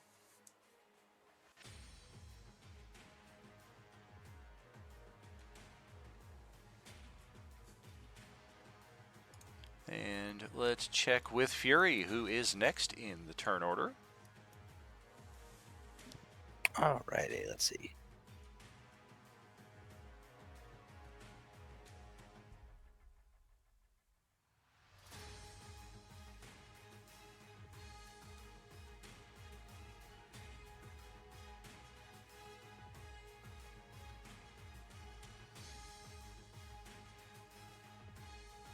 So we'll go there. There's still an Adolin circle, and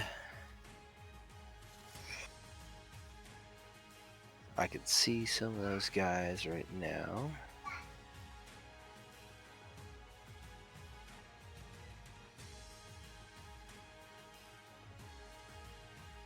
I'll let my cannon hop off and do its movement as my bonus.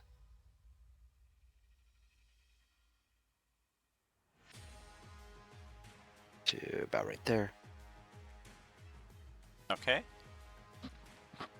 I will take a shot with the regular ammo part of the pistol, so we will target... I want to say D49 is probably the easiest one for me to see. The others are kind of in the haze still. Okay.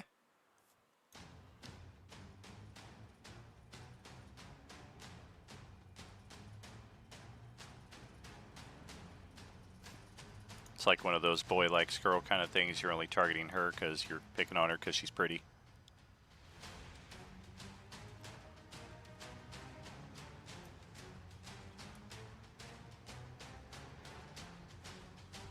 Can anybody even see money bags? D39 over here. Somebody's got line of sight to him, right? It's Dewdrop, isn't it? Nope, it's out of my range. I think it's Dewdrop who can see him. Yeah. 1,000 gold pieces. Solid shot with the auto pistol right there. Damage is, oh man, pretty low. I thought for sure it was a glitched attack block, but it is true. It's just crap damage. Shoot her right in the ear.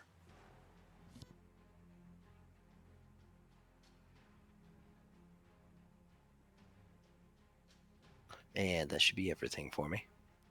Is the temp HP still 14? Yep. I think it always is, yeah, because his healing spells are always at max value thanks to his unique ability. Gotcha. Dewdrop, let's try another round here. Okie dokie. For any of you who did not see the sign, that was meant to kind of expedite the narrative that very powerful, unstable, magical force that we all felt that drew us to this location. It appears to be this area, which also says, based on the signage here in the stadium, that's going to take you to the stands or the courtside area itself. Challenge you to a game of basketball. I mean, I feel like Dewdrop would totally kill it. I don't think she'd be able to lift the ball, but if she could, I mean, she the would dunking still be able to potential is dunk. unmatched. She'll just fly it up through the net, up and down.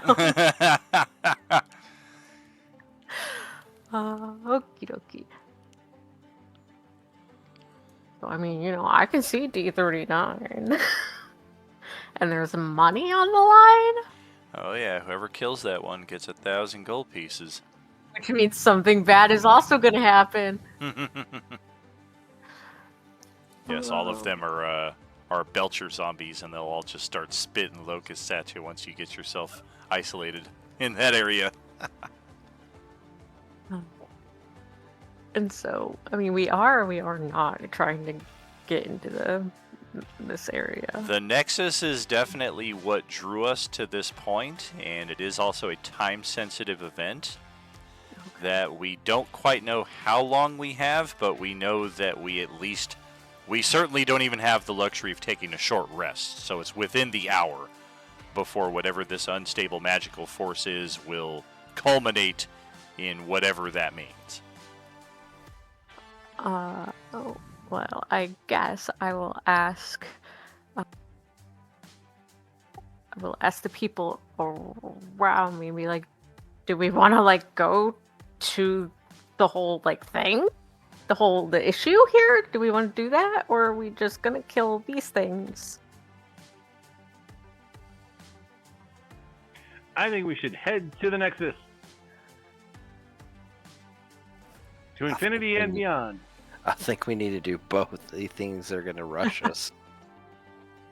Not if we make it.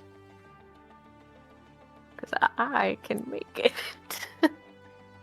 I could cover us with a wall of fire.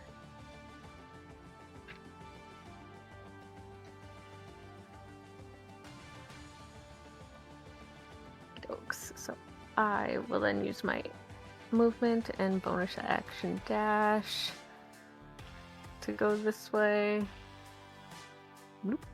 And there are bad dudes. I can't get into a position for which to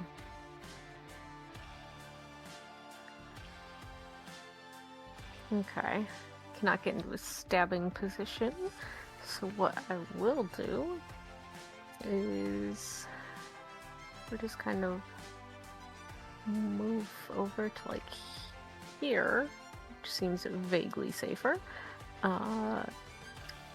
And I will just drop down to whatever height I would need to be for them to not see me. Is this something they can actually see through, a chain link fence or whatever? Is it a proper wall? Oh yeah, that's the wall to the restrooms right there. That goes all the way up to the ceiling itself. Cool. Well then I won't have to drop down. In fact, I can go up a bit and just kind of hopefully negate any zombie bug spit. So I will go up to 35 and call it a day. Okay.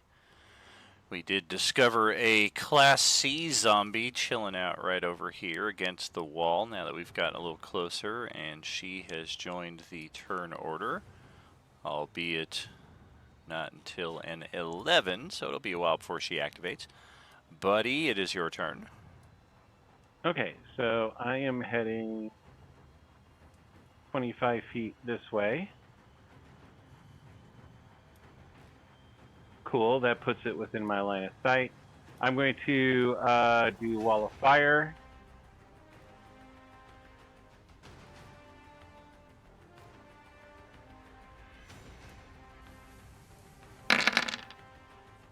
And well, I was hoping mostly for the description, but up to 60 feet long, 20 feet high, 1 foot thick, and it is going to start here and go straight back 60 feet up to here-ish, whatever 60 feet we'll get. Okay. Give me just a moment. Let's set that up. Kind of eyeball it here. 10, 20, 30, 40, 50, 60. Wow! How about that?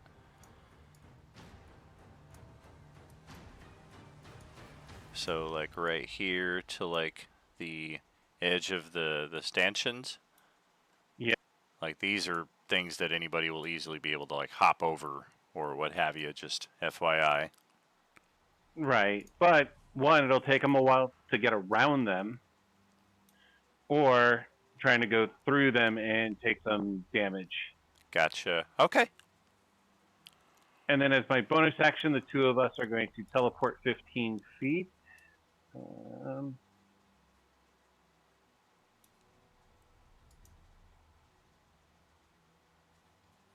And it's a 5-foot radius, so it misses Nick's over. So it gives me a little extra movement, but not a whole lot. But now I've got a wall of fire over there, and I'm feeling a little bit better, and I'm done. Okay. Let's try and see what Nyx has this time around. Honestly, I'm just gonna use all my movement speed and move down 40 feet.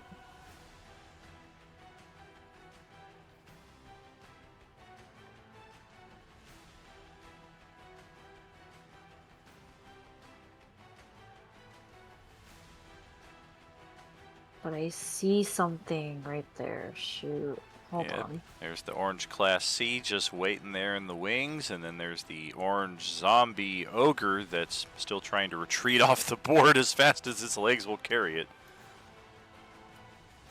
How much health does that ogre even have? I can't. It's it is at like 90% health value right now. That's the one we barely touched before Adolin did the turn undead. Okay, you know what? Might as well I just hit that C7. Let's hit it twice if my rolls are good. All right. Class C's get a 1 point AC boost, so they are 15 instead of 14 AC. Yikes. Wouldn't have even hit Class D's with those rolls. I don't want to talk about it. Let's end my turn there.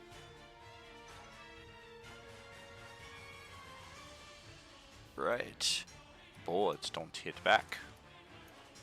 Jean kind of senses the plan here and has certainly heard what we're all talking about. So yeah, we are going to action dash straight down in this direction and get some brilliant footage of the wall of fire. All right. Adolin, back to you. Guess we will just action dash down. All right. course, I can't see that far on my screen. Sure.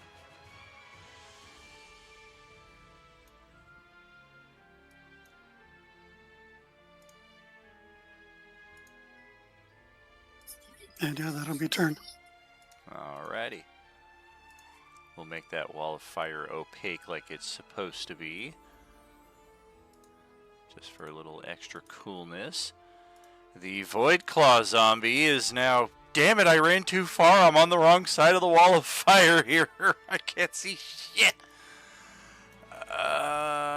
Okay, so we're definitely going to have to use this plus our 40 feet of movement. We're going to do 80 feet.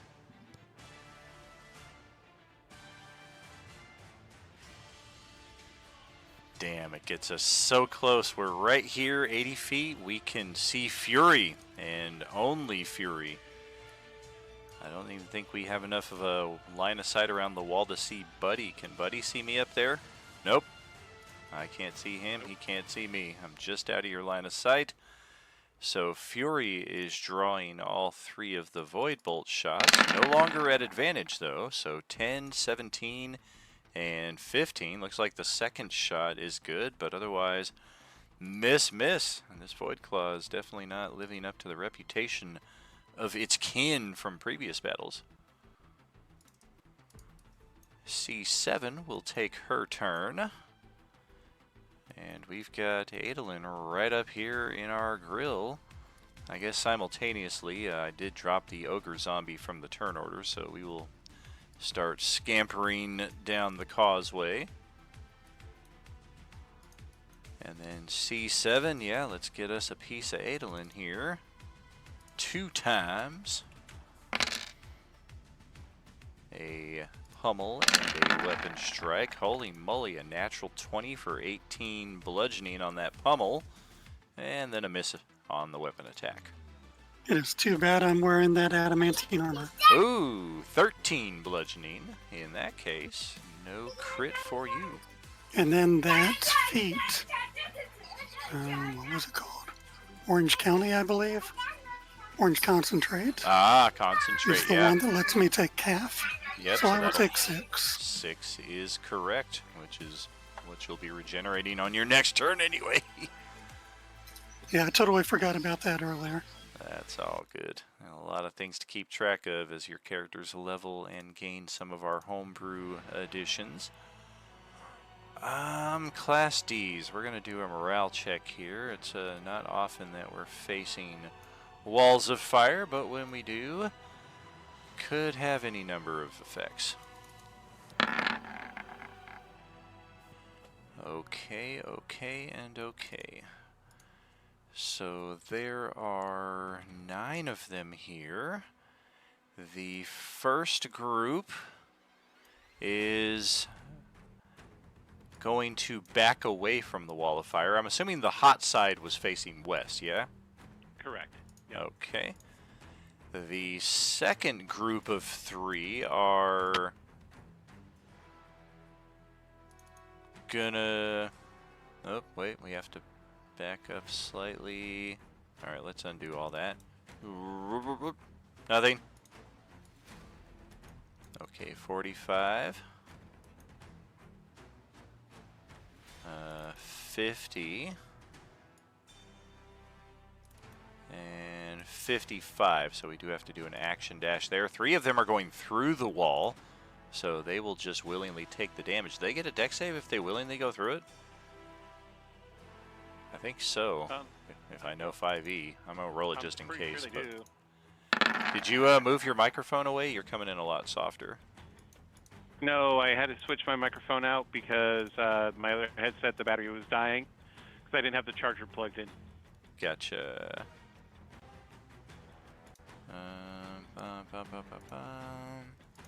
But yeah, go ahead. Well, you already posted the spell. I'll just scroll back up here. Let's see. Yep. Creature takes when they enter the wall. So yeah, if they enter the wall, they don't get a save at all. So we'll just ignore those saves. Only one of them would have made it anyway. Roll the damage though. Let's see what we're looking at there. And then the last 3 are going to take the path around. one of us actually gets right up next to Dewdrop, albeit 35 feet below. This one is taking the extreme long way around to the north. And then we will action dash to, hey look, there's a guy right over there. And it turns out we have the power to move the entire wall with us. That's handy. No. Alright, let's try this again. By the way, if they're ending their turn within 10 feet of that side, they're also taking damage. Gotcha. Yeah, the ones that backed away like 50 feet. And then, of course, 3 of them just went right through it. And then the ones going around will likely not end within that radius.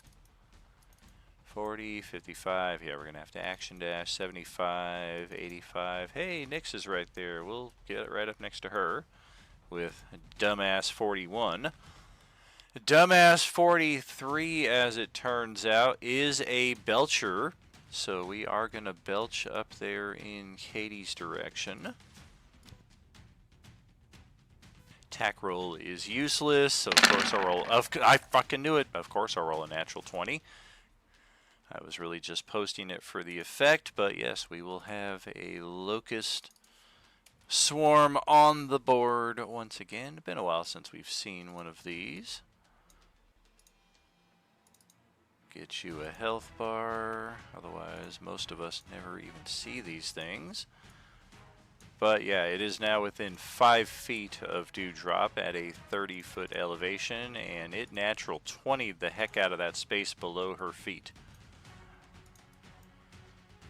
That is it for Class D zombies, with the exception of the 2 that get an attack. 1 on Buddy, 1 on Grix. Oh, the one on Buddy is going for a bite attack, so are we biting you or are we biting a image? And then Grix, we're going to go for a pummel. Looks like we're going for the image on Dawn there. A 22 to hit Grix.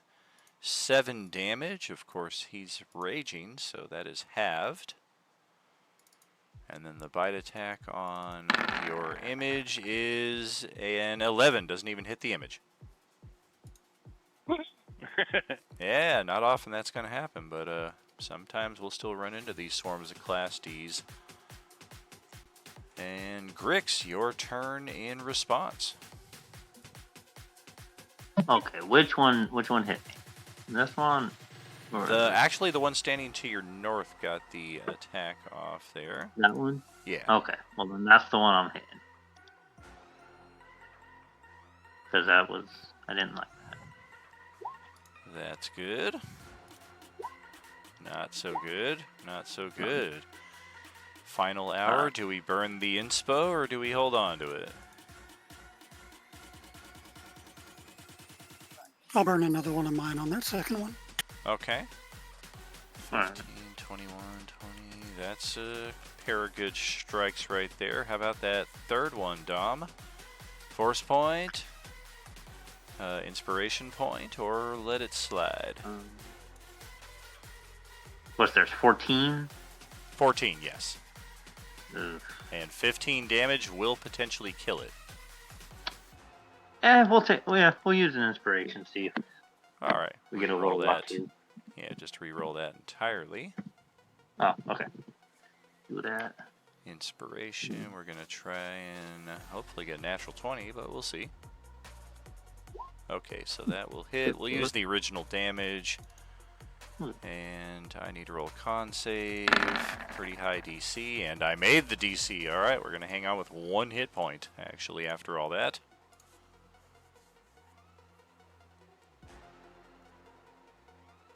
It's an older code, sir, but it checks out.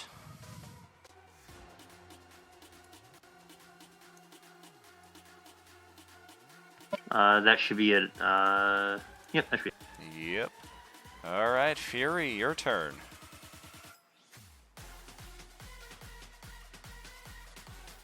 Got one of these right up in your face.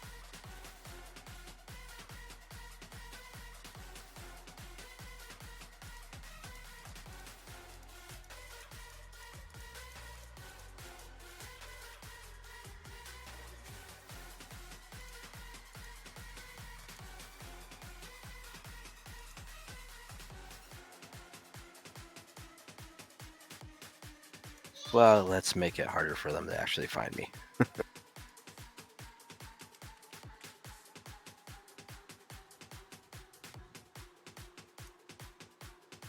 Let's burn a second level spell slot and pop invisibility.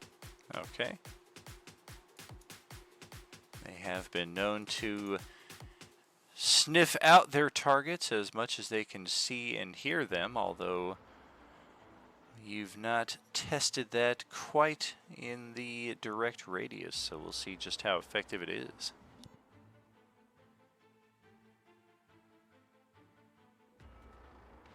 And then I would like try moving away from it. Yep, it is going to take its attack of opportunity. A Class D.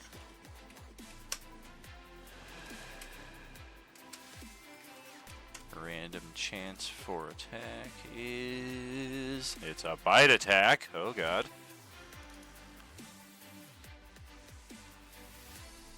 And this is at disadvantage because you're invisible, but it is still able to sense your presence enough to take the attack on the correct square. That is a 20 against your armor class. That brings up a potential infection. 6 points of damage.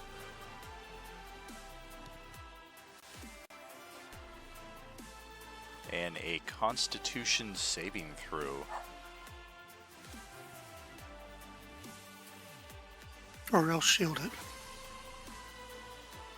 Yeah, if you have a shield, that would of course cause it to miss. If you have an anti-orange in your possession, that could likewise I do be have one of those.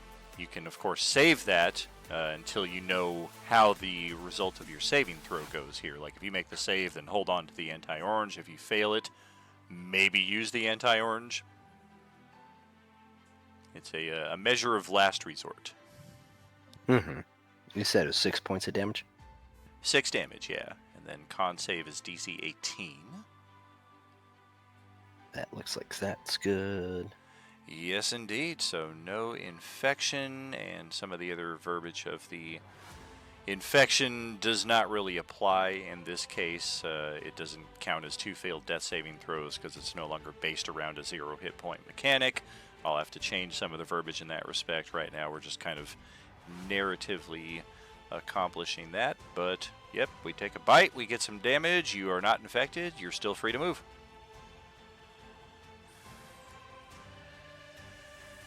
Definitely feels just like vile nastiness coursing through your blood, even in the result of a successful saving throw. Definitely not something you want to test often.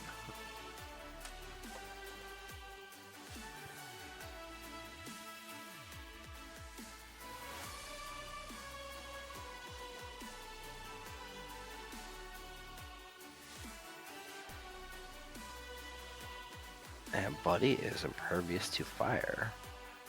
I would like to point the cone upwards because they won't take damage. He's already explained that to us. I just want to take a little bit out of that D49. Okay. My dex save is a natural 20. So it'll be half, which is where... There it is.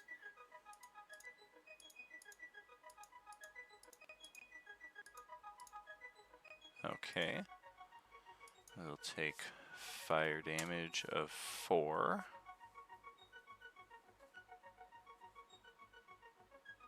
And that should be everything for me. Alrighty. Another round. We are certainly feeling the final 100 seconds of the Super Mario level. The music is all of a sudden accelerated to double speed, and your quest arrow is rapidly... Go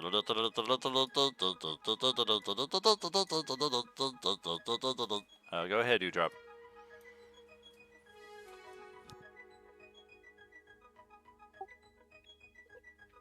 Okie doke. So I am going to come back around the wall here. to here, and then I will go on to the other side and drop down to 5 and take a quick little stab.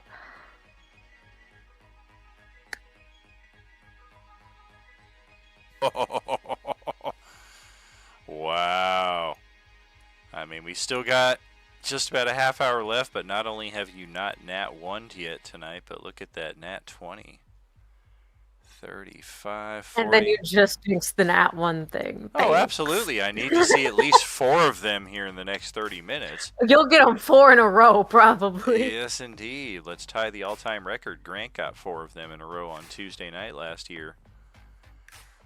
35, 40, 7, 53, 58, 64 damage is the good news. The bad news is we still have that much health left after all that. These C7s are tough. Or the Cs are tough. I don't like that. I'm gonna be real with you. I do not like that. Yeah, that would have one-shotted a Class D, but the Class Cs are rocking 100 plus HP. And then I will bonus action dash up to 35, because that's all I can do. No, yeah, that's all I can do, because... Yeah, because C's, I think my save zone was 45, so I'm still kind of fucked. Right, it was 45 with Class C's, right? It's 35 I was safe with the Class D's, and then... Correct, yeah, the Class 45, C's, yeah. yeah, they were able to hurl it 45 feet if this thing is a belcher. Well, if I'm fucked either way, I'll stay at 5 feet, so Adeline can have advantage. Might as well. It's a team game. Let's check in with Buddy up here. All right, let's see here.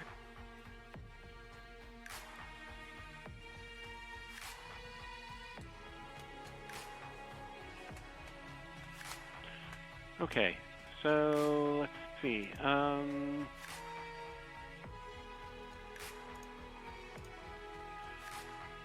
I'm going to provoke the attack of opportunity.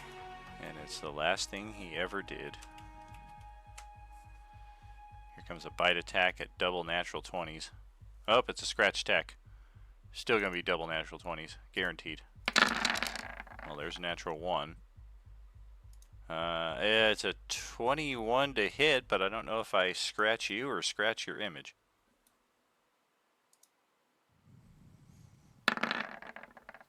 I scratched you for a whole 6 damage. Okay. Shred. Took a piece of your He's beard also with going us. to take from my fire shield. Oh, that's why you got that little fiery flicker above your head there. Exactly. I mean, they can see that I'm kind of like on fire and stuff. And Yeah. I'm gonna touch him. Oh, yeah. I wish I could justify any logic for these zombies right here. The Class Bs have logic in only that they're very efficient in their attacks, but even then, they're still undead, and they're still mindlessly in pursuit of living flesh. Right. So yeah, he's gonna take 2d8 fire. Okay. Well, we're looking forward to it. Okay. Plus the 1d8 from my fire spirit because it enhances my fire. What the fuck is that? That's right. Well, okay. All right. So I take the 6, I heal the 6. So I'm gonna have to change that. Son of a. All right, that's my move action, and then my attack action is going to be a double move. Well, I've got something to say to you. Rubber baby buggy bumpers. You didn't know I was going to say that now, did you? Nope, I had no idea. And my fire spirit is riding on my shoulder, so it's moving my speed. All my years of police academy, police training, hostage interrogation, negotiation. Also, we could drive down the street and for you to point out the bad guys are in there. Nix, over to your turn. I'm going to disengage and move over 30 feet to the right. Okay.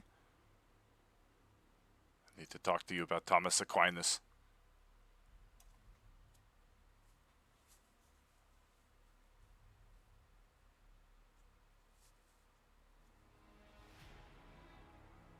And then I'm gonna shoot D41 twice with my bow. Okay.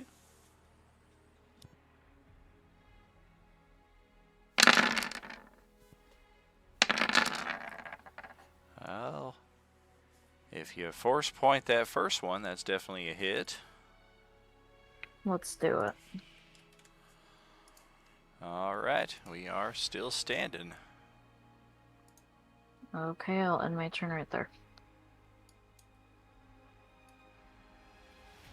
Gene almost crossed your path there with our turns so close back to back. It seemed like he was expecting you to head south the same way with everybody else, and he almost ran headlong into your double arrow shot. And he screeches on the brakes before continuing. He's like, "No, this way! We gotta go! I don't know why!" He hustles off in that direction. And, well, it's about as secure as we're ever going to get. Let's tuck ourselves right here against the wall. Check that performance check. That's the 4th dirty 20 we've gotten tonight with him. All right, that's over to Adolin. All right, let's do a little shocking grasp. All right. Owie, that certainly makes a difference.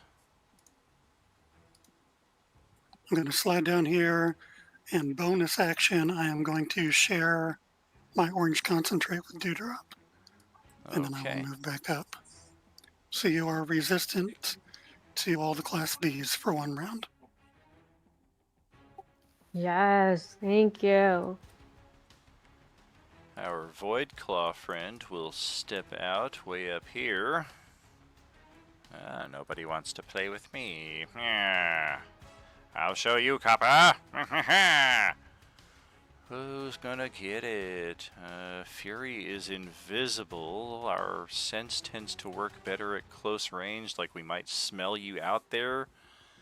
But we see other people, so this is one instance where invisibility will certainly have some benefit. I'm thinking Grix or Nyx is going to be the target. It is Grix. Gonna get 3 shots at range, no longer at advantage. You can see it clearly up there. But holy moly, 2 shots get through. That third one just barely misses. And unless you can resist necrotic damage, that is 35 of that.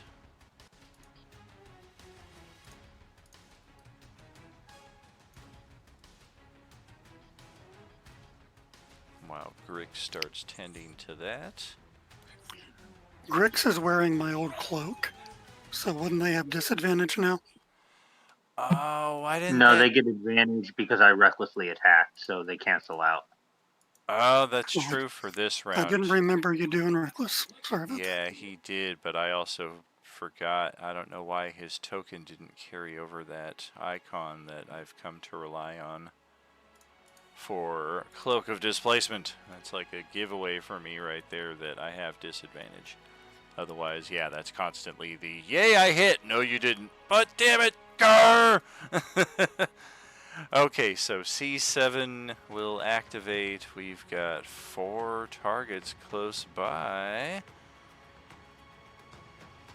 And it would serve her right if I went for Jean and just got slain by Dewdrop in the process. So let's see if I roll a 4. Nope, that's a 3, which means I'm going to attack Dewdrop. Okay, 2 attacks in her direction. Come on. Oh, double weapon strike. That's miss. Nothing doing there. Class Ds will now activate. And The ones that are currently cowed by the flaming wall will remain as such. The others will continue with their previous actions. We are dangerously skirting the time sensitivity of this event. We probably should have all mostly been off the board by this round instead of still here. So I will advise you once again as we close to the end of another round. This is the way you want to be. Might be a little harder since we have more zombies getting up in our space. This one gets up next to Fury.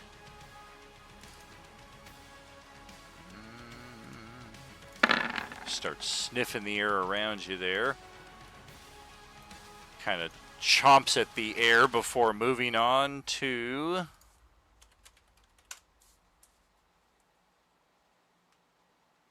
oh boy, looks like we're going to charge after Nyx right there. Just enough movement to make it.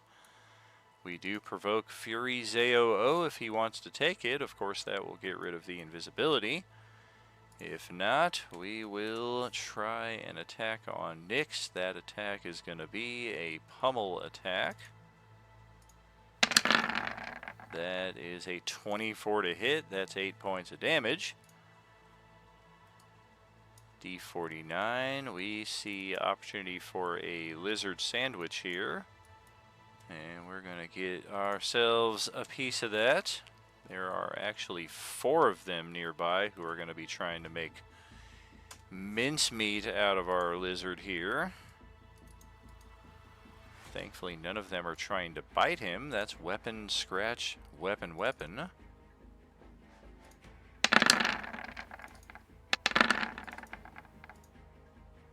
They've all, except the first guy, they've all got a flank bonus, and he's the one who needed it the most.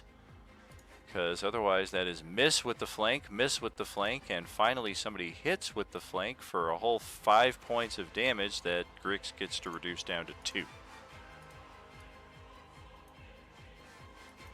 We've got a D43 around the corner. Only one I see is Grix, so let's join that assault.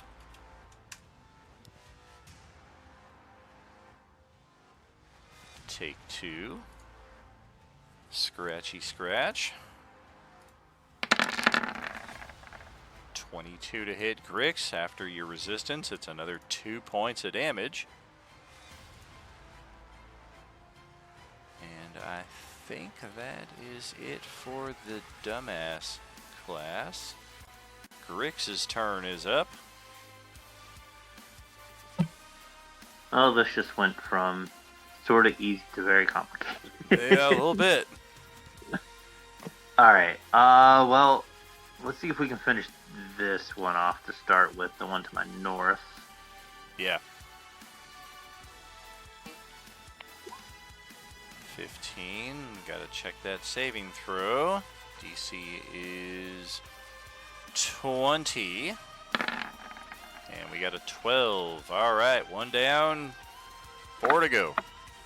Okay. Well, let's start with the ones that are injured. So let's move right next to them. We'll go for the one in the corner here. Okay. That's a hit. Damage could have been better. Yeah.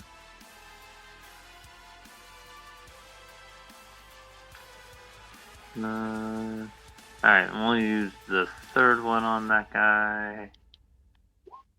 Oh. Son of a... Oy. Caramba.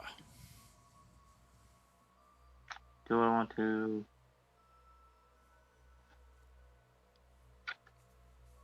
That would provoke 4, 2 of them maybe. Alright. I guess we'll stop there. That'll be it. Okay, Fury, your turn.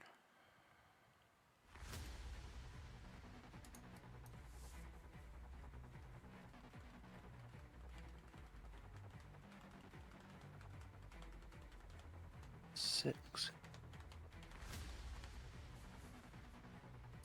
See, I gotta aim this correctly. It is.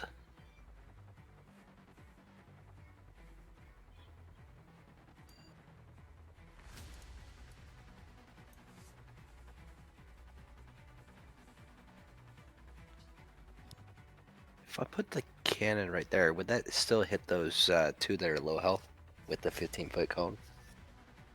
It would. Okay, yeah, let's do that. All right. I got 18 and a 9.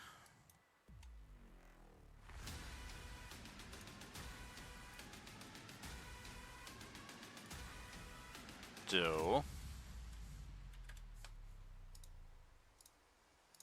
All right, we'll take it.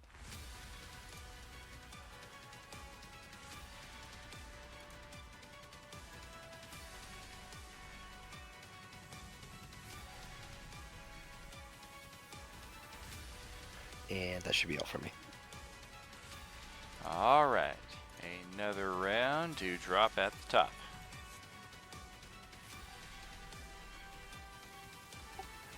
Okay, well, stab this again and hopefully finish it off.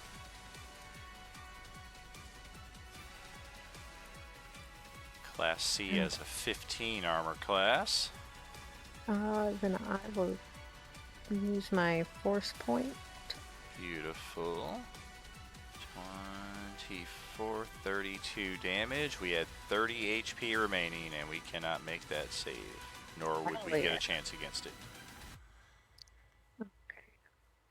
Oh, forgot to move the locust swarm there, so I guess I'll do that after your turn.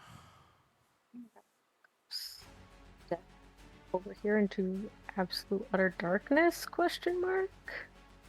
That'll get you into the next area of the map. It's a long and wide section of stairs, which thankfully you can just kind of float right up there unless it happens to be leg day for Dewdrop's workout routine.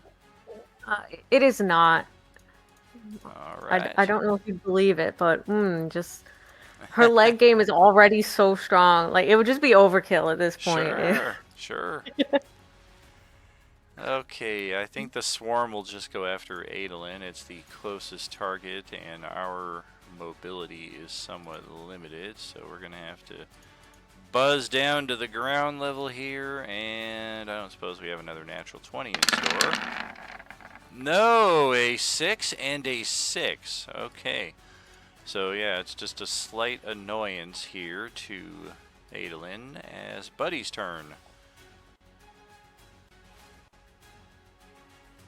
Okay, so I'm going to use Produce Flame on that Class D. I missed which one. Is it 41, 49? 41. 41, okay. I'm trying to give him an opening to get out of there and join us. Right. I thought for a second he was going to chance the AOOs. That's definitely a dead zombie. And then I'm going to utilize my Helmet of Flight to head straight down and off the map and join Dewdrop. All right.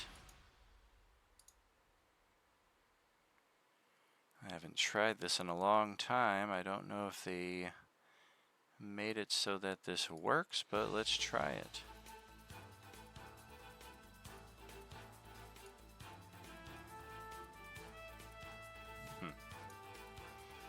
I don't suppose Katie's map just changed to a different map entirely? It did not. I wonder why they took that away. That used to be such a cool feature. I would be able to move individual players to different maps. So you could kind of start the process on the other side. But if it's not going to let me do that, I'm not going to copy your tokens over one at a time. I'll just wait until we get a quorum over in that area as it's Nyx's turn.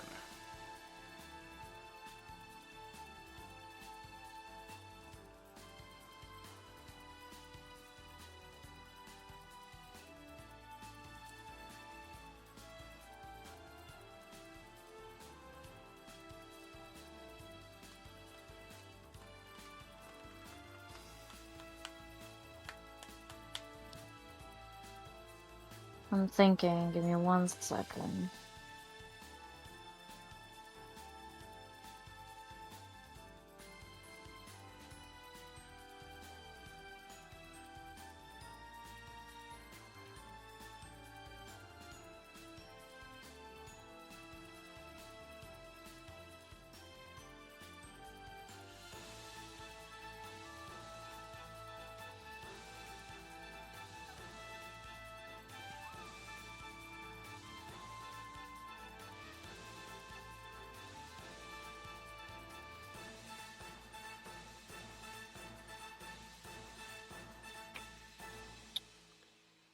Okay. I'm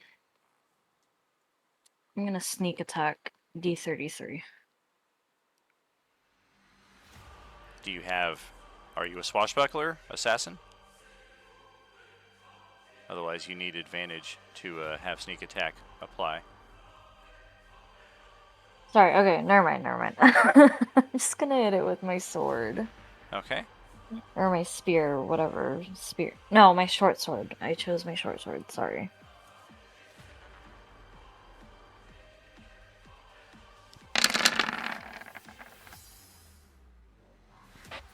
Okay, that will certainly hit. On my turn right there.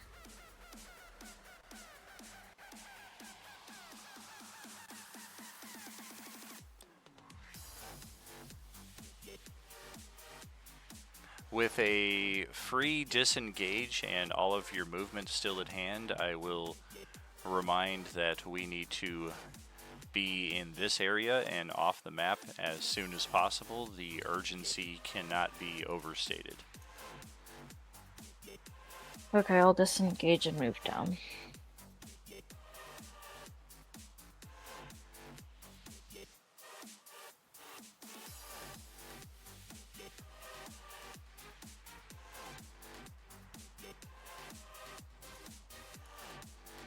Gene will likewise get off of the map.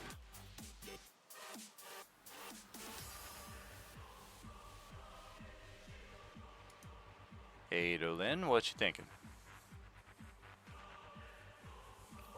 All right, Adolin is going to activate one of his 3 daily charges from Kalus's eyeglasses and throw out some of those magic missiles.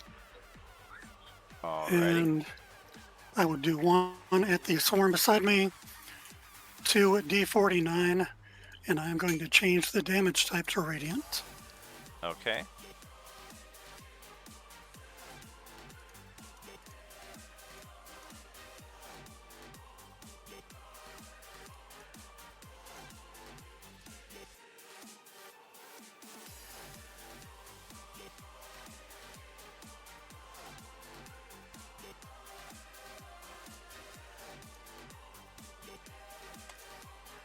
So, That's 2 to the another one. swarm and then that. All right, and I will just yell out, everybody, come on. Alright, that Void Claw is lingering back here and just loving being able to keep at range with nobody seeming to care about it. So we're going to scoot in a little closer. Come a little bit closer. 1, 2, 3, 4 of you that we can see. It'd be funny if we accidentally hit Fury in our attempts to hit anybody else because he's kind of unintentionally body blocking.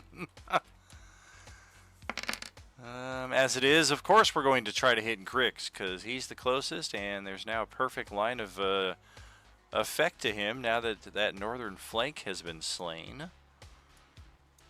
Thankfully, he does have his cloak back in place. So these are at disadvantage. 1, 2, 3. Miss, and then a 17. Also miss, so it's that 22 for 21 necrotic that finally gets through, but thankfully it's the last attack and not the first one. C class is defeated. Orange class Ds are up next. And we got a few of them.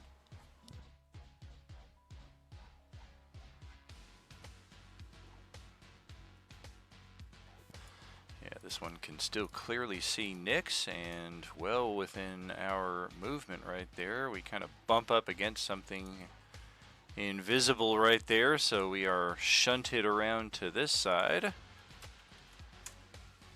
And D33 will attempt a weapon attack on Nyx. It is a 22 for 8 damage. I think I roll 8 damage every time on Nyx there. 2 more class douchebags right there. We'll take their assault on Grix. We'll scoot up a tiny bit. Get that loose flank. Counter. Actually, you've already lost your Cloak of Displacement for the foreseeable little bit. We're going to go for a bite attack and a scratch attack. Both attacks will land. You're only going to take 5 points of damage after your resistance. But with a bite attack successfully hitting, that is a con save from Grix. That is more than sufficient. You just feel a little ill for the next few moments, but otherwise no untoward effects. Grix, it is your turn.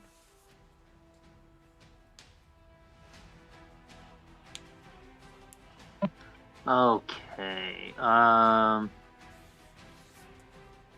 Which one bit me? It was the north one, yes. Okay. Nah, that's the one I'm going after. Okay. Don't appreciate being bit.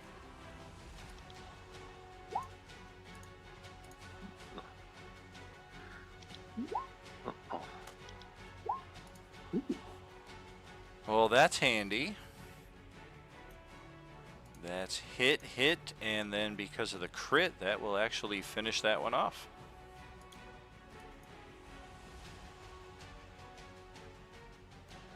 Okay. You know what? Oh, I don't know how far we are away from a short rest, but I'm a little mad right now, so I'm gonna use my action surge and take 2 more shots at the other one.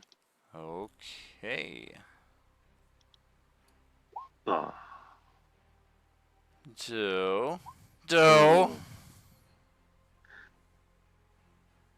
Well, I'll do the reckless to at least get the 17 to hit. Okay. Oh boy. So it wasn't a complete waste. Oh boy. Okay. Oh man. We're still here. Oh. Come on, man. Oh. Yeah, come on, dude. Yeah, I can take the attack of opportunity. I've got enough hit points. 5, 10, 15, 20, 5, 30, 35, 40.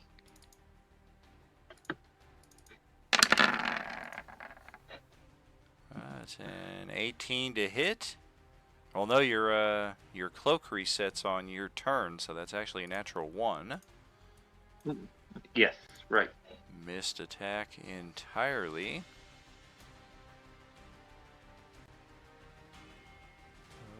Okay.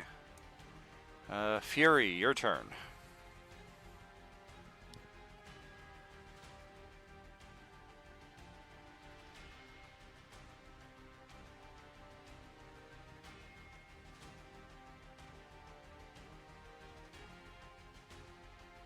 Try skirting around this guy and then moving past them.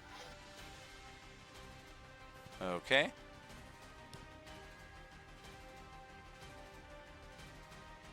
Was there any op attack from that? There is not. Then I will move off the screen. My little flamethrower is slowly going behind, but it only has 15 movement speed per thing. And it'll be kind of firing backwards cones of fire as we go that way. Alrighty. And we're going to pause it right there. I don't think we want to spend the remainder of our session facing enemies that we've already been successfully kicking the shit out of for 21 weeks of gaming now. Let's check in with the next map. I think Dewdrop is the only one who's going to be able to see once we get here to the courtside area. But yes, we've got an interesting layout here. Actually, there may be no dynamic lighting here whatsoever. Or no, there is. Alright. That's doubly weird then.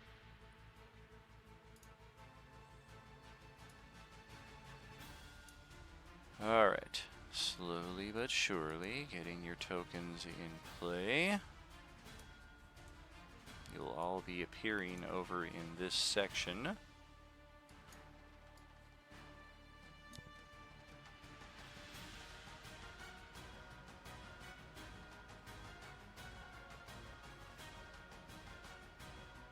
Any accessories, henchmen, what have you, I leave it to you to drag out near your position once we are all here.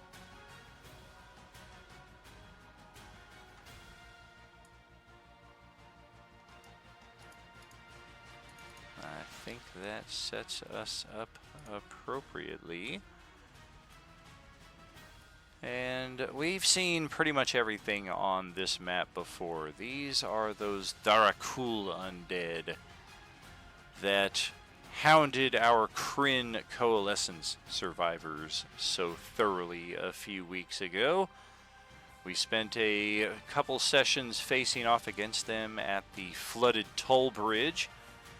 And in particular, we might recognize this guy who is charged up with some superpowers and also escaped that battle, unlike most of them who we finished off. Although this guy definitely is not the one to be paying attention to here, rather the guy sitting at the scorekeeper's bench. The Emperor of the Ghouls. He is a man of middle years with black hair and flesh as white as ivory, wearing purple and black clothes with a silvery crown set upon his head, laden with emeralds. This one looks over at your group's approach. You can sense the power of the Nexus event very close by, though you do not see it here on the courtside area. The Emperor floats out to about here, 15 feet, and he looks at each of you. You may come closer. I would have words with you before we come to violence.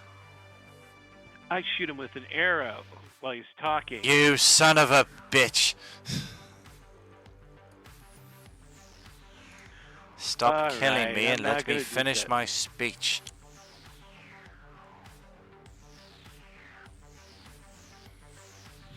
You knew it had to happen, though, right? I mean, yeah.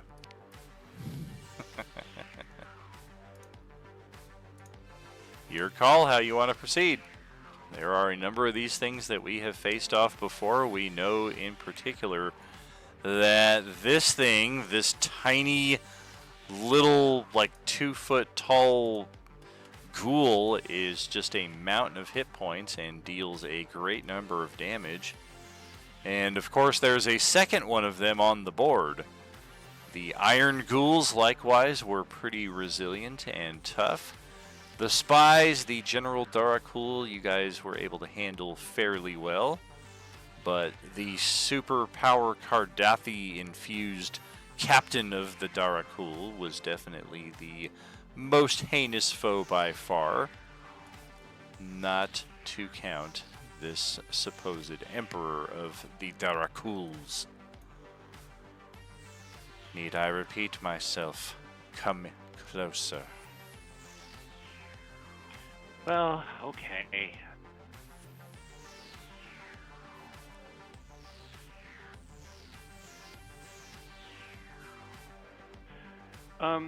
During this chat, how many hit points can I regain through my regeneration? Say about a minute's worth. Likewise, any of you who want to chug a potion or the like while the conversation is happening, nobody seems to take offense to that.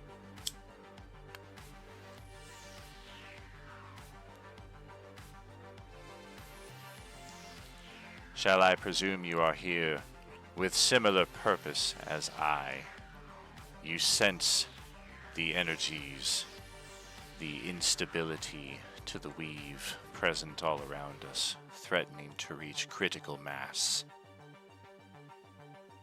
Yep. You know, the Demilich Serac would have this Nexus event respond to his whims. I've been sent here to that effect. A Serac will not find me as easy a pawn to manipulate as many of the undead he controls, those orange menaces that you are, I am certain, all too familiar with. He looks to Jean, Nix, and Fury still over there by the concourse. You needn't worry about their pursuit. They will not trouble us here. Can he perceive me? He at least speaks to that area, but he might just be talking to Jean and Nix, because he definitely sees them. Gotcha. Jean will scoot in a bit. This magical instability is quite fascinating. And I would challenge you for right to investigate it.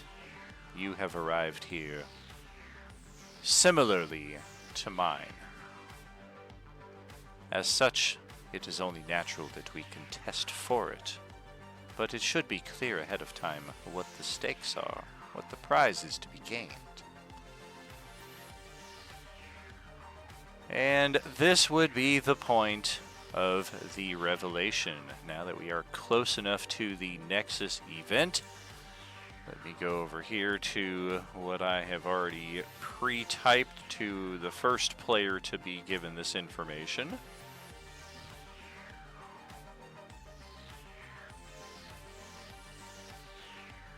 First and foremost, for clarity, the location of the Nexus event is somewhere above us. I mean, you're kind of at the bottom here. You're at the courtside area, so of course we all know what a basketball stadium, any stadium, looks like. You've got the seats rising all around you in all directions.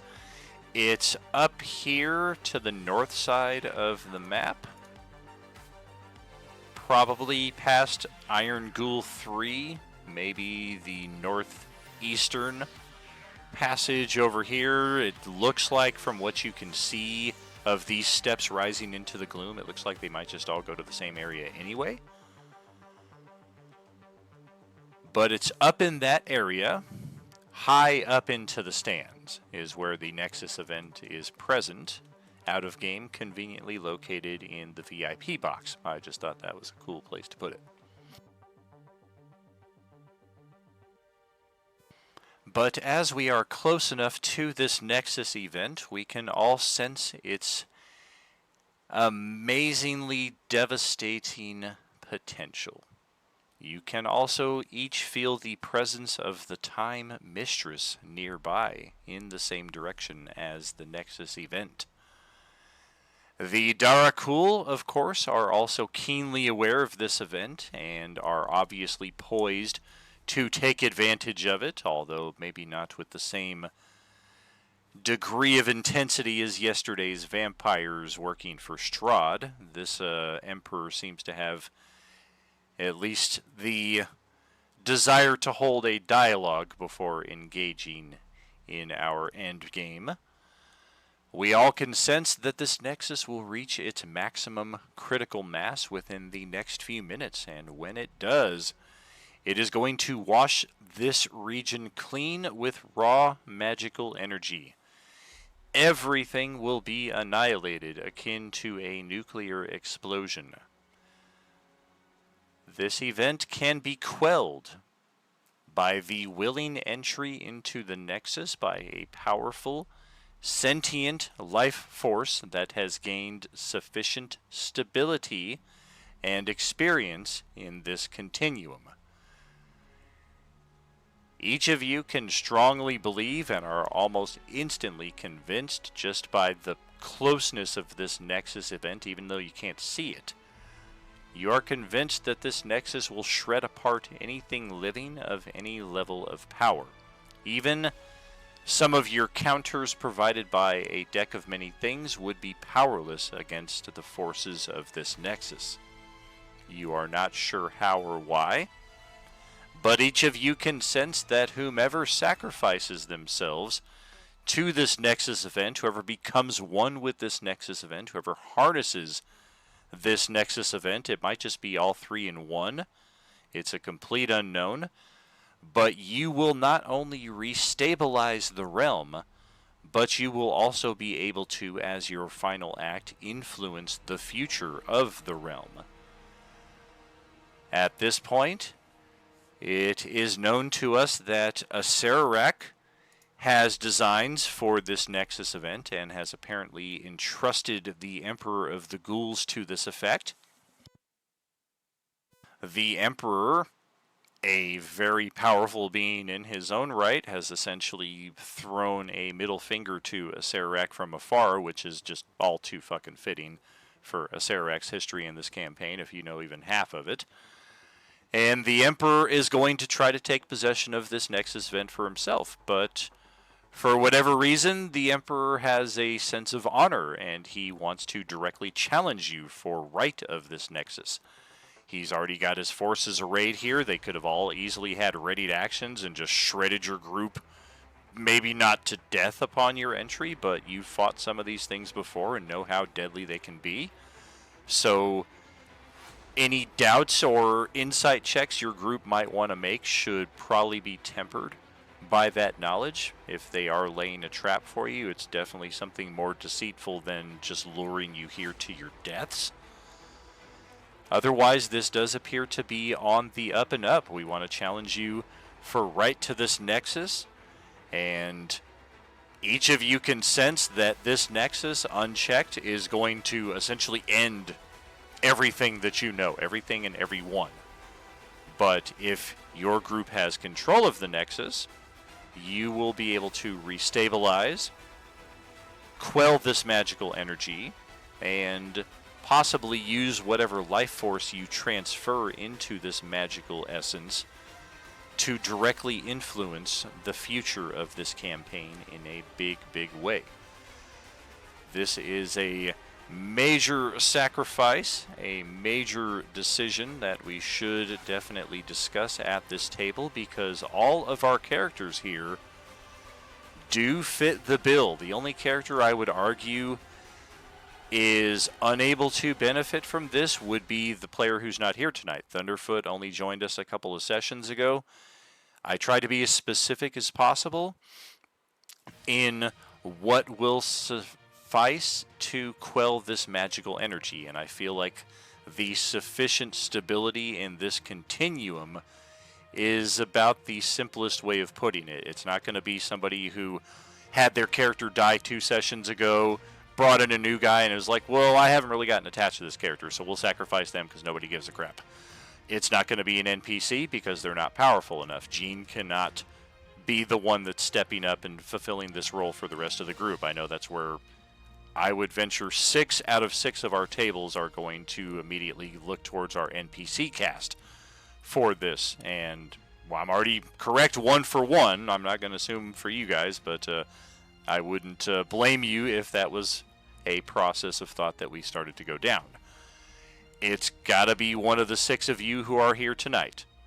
And that is going to be something that we discuss over the next 2 weeks. We can certainly use our text play for that. And it doesn't necessarily have to be one of the 6 of you, but, I mean, who knows? Maybe we'll let the Emperor have the Nexus as well, but that is all, excuse me, all stuff to be determined next time around as we reach our final session of the midway point of Act 5 of the Coalescence. I promised a lot of darkness. I told you all that we were going to check off some boxes before we got to the end of this. We were going to have new mercantile. We were going to have new superpower options for our annual subscribers. We were going to have a lot of good things, and we were going to have one very bad thing, and that bad thing is a guaranteed removal of a character at each one of our tables. But there is a substantial in-game tangibility to it, i.e. the ability to influence the campaign in a big way going forward. And that is the big secret that we will hold off until next game. So thank you for joining us here, friends. A lot to mull over as we approach our downtime event in July. We're going to have some training opportunities and potential upgrades for your characters during that time. If you've not yet seen the community downtime event channel that I posted a week or so ago and added some updates to just yesterday, definitely give it a look. We're still a month out from that, but as you know, I tend to run several weeks ahead just to give you guys as much preparation for what we're doing and what have you. On that same note, our next every game every week schedule, that's going to be set up for September. I'm thinking that's before the holidays enough that hopefully people aren't already having a lot of plans and what have you. I felt like October might already dangerously be getting into that territory, so September I think should serve us well to get another 24 sessions in, I think it was like 30 days. And I think that's it for updates. That's it for tonight's game. This is Tragically HP, last survivor of the Coalescence, signing off. Have a good night, all. Have a good night. Yep. Have a good one. Have a good night, you Night, guys. y'all. Have a good night.